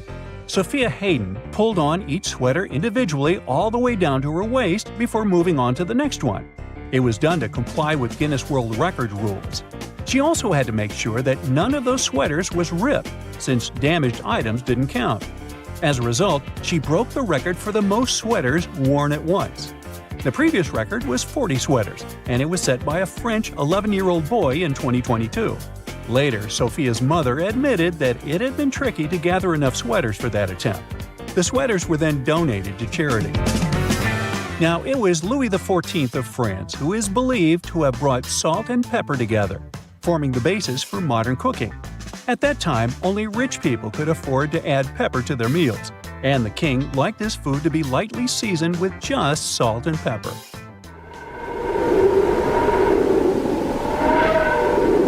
Our sun produces a sound, but sadly, we can't hear it. It's emitted in the form of pressure waves, and their wavelength is measured in hundreds of miles. It means they're far beyond the range of human hearing. Now, while we're on the topic of space, let's discuss the fact that our solar system has a wall surrounding it. Well, kind of. It's called the heliopause, and it's the region of space where solar wind isn't hot enough to push back the wind of particles coming from distant stars. That's why this region is often considered the boundary between the solar system and interstellar space. Another space fact for you: comets smell like rotten eggs. I know, ew. Other smells that might surround them are those of burning matches and even almonds. That's because of the traces of hydrogen sulfide, ammonia, sulfur dioxide, and hydrogen cyanide found in the makeup of some comets. In 2016, promotional postcards were even made, carrying the pungent scent of a comet. Now, in any career field, the average worker is productive for around 60% of their working time each day. But if we talk about office workers, this percentage drops drastically. One study determined that the average office worker is productive for a mere 2 hours and 23 minutes per day. The thing is, employees are interrupted in general every 3 minutes and 5 seconds. And it takes people a whopping 23 minutes to get refocused after an interruption. It means that employees get 3 minutes of work done for every 26 minutes they spend at their workplace. Unbelievable. No wonder that statistically, people working remotely are much more productive.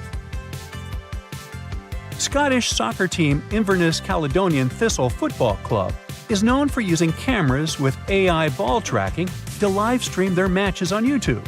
Well, once, in the 2020 match against our United to be precise, when a camera repeatedly tracked an official's bald head, mistaking it for the soccer ball.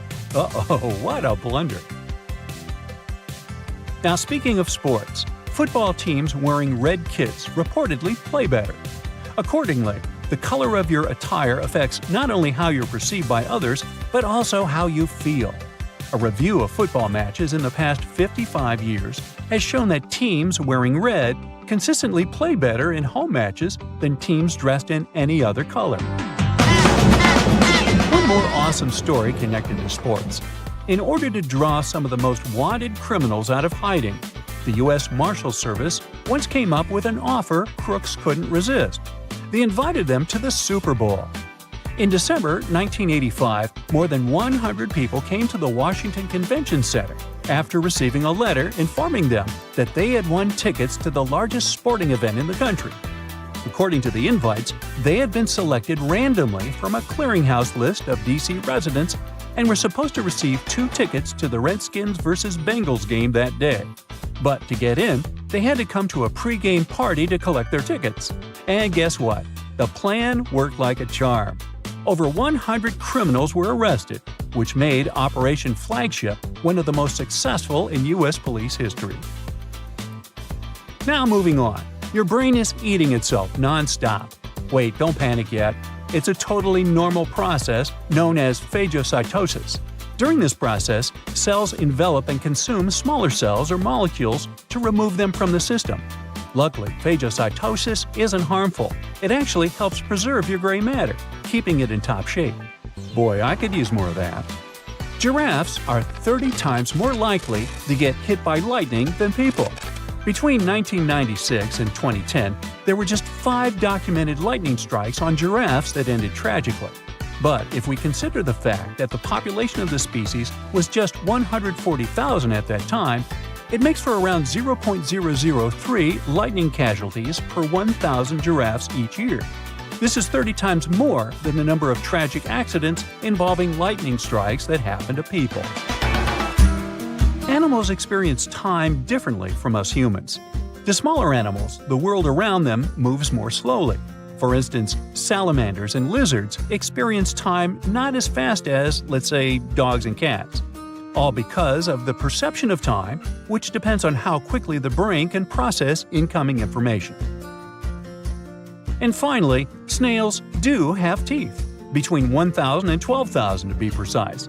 These teeth aren't like ours though, so there's no need to picture snails with silly toothy grins. Snails' minuscule teeth are all over their file-like tongue.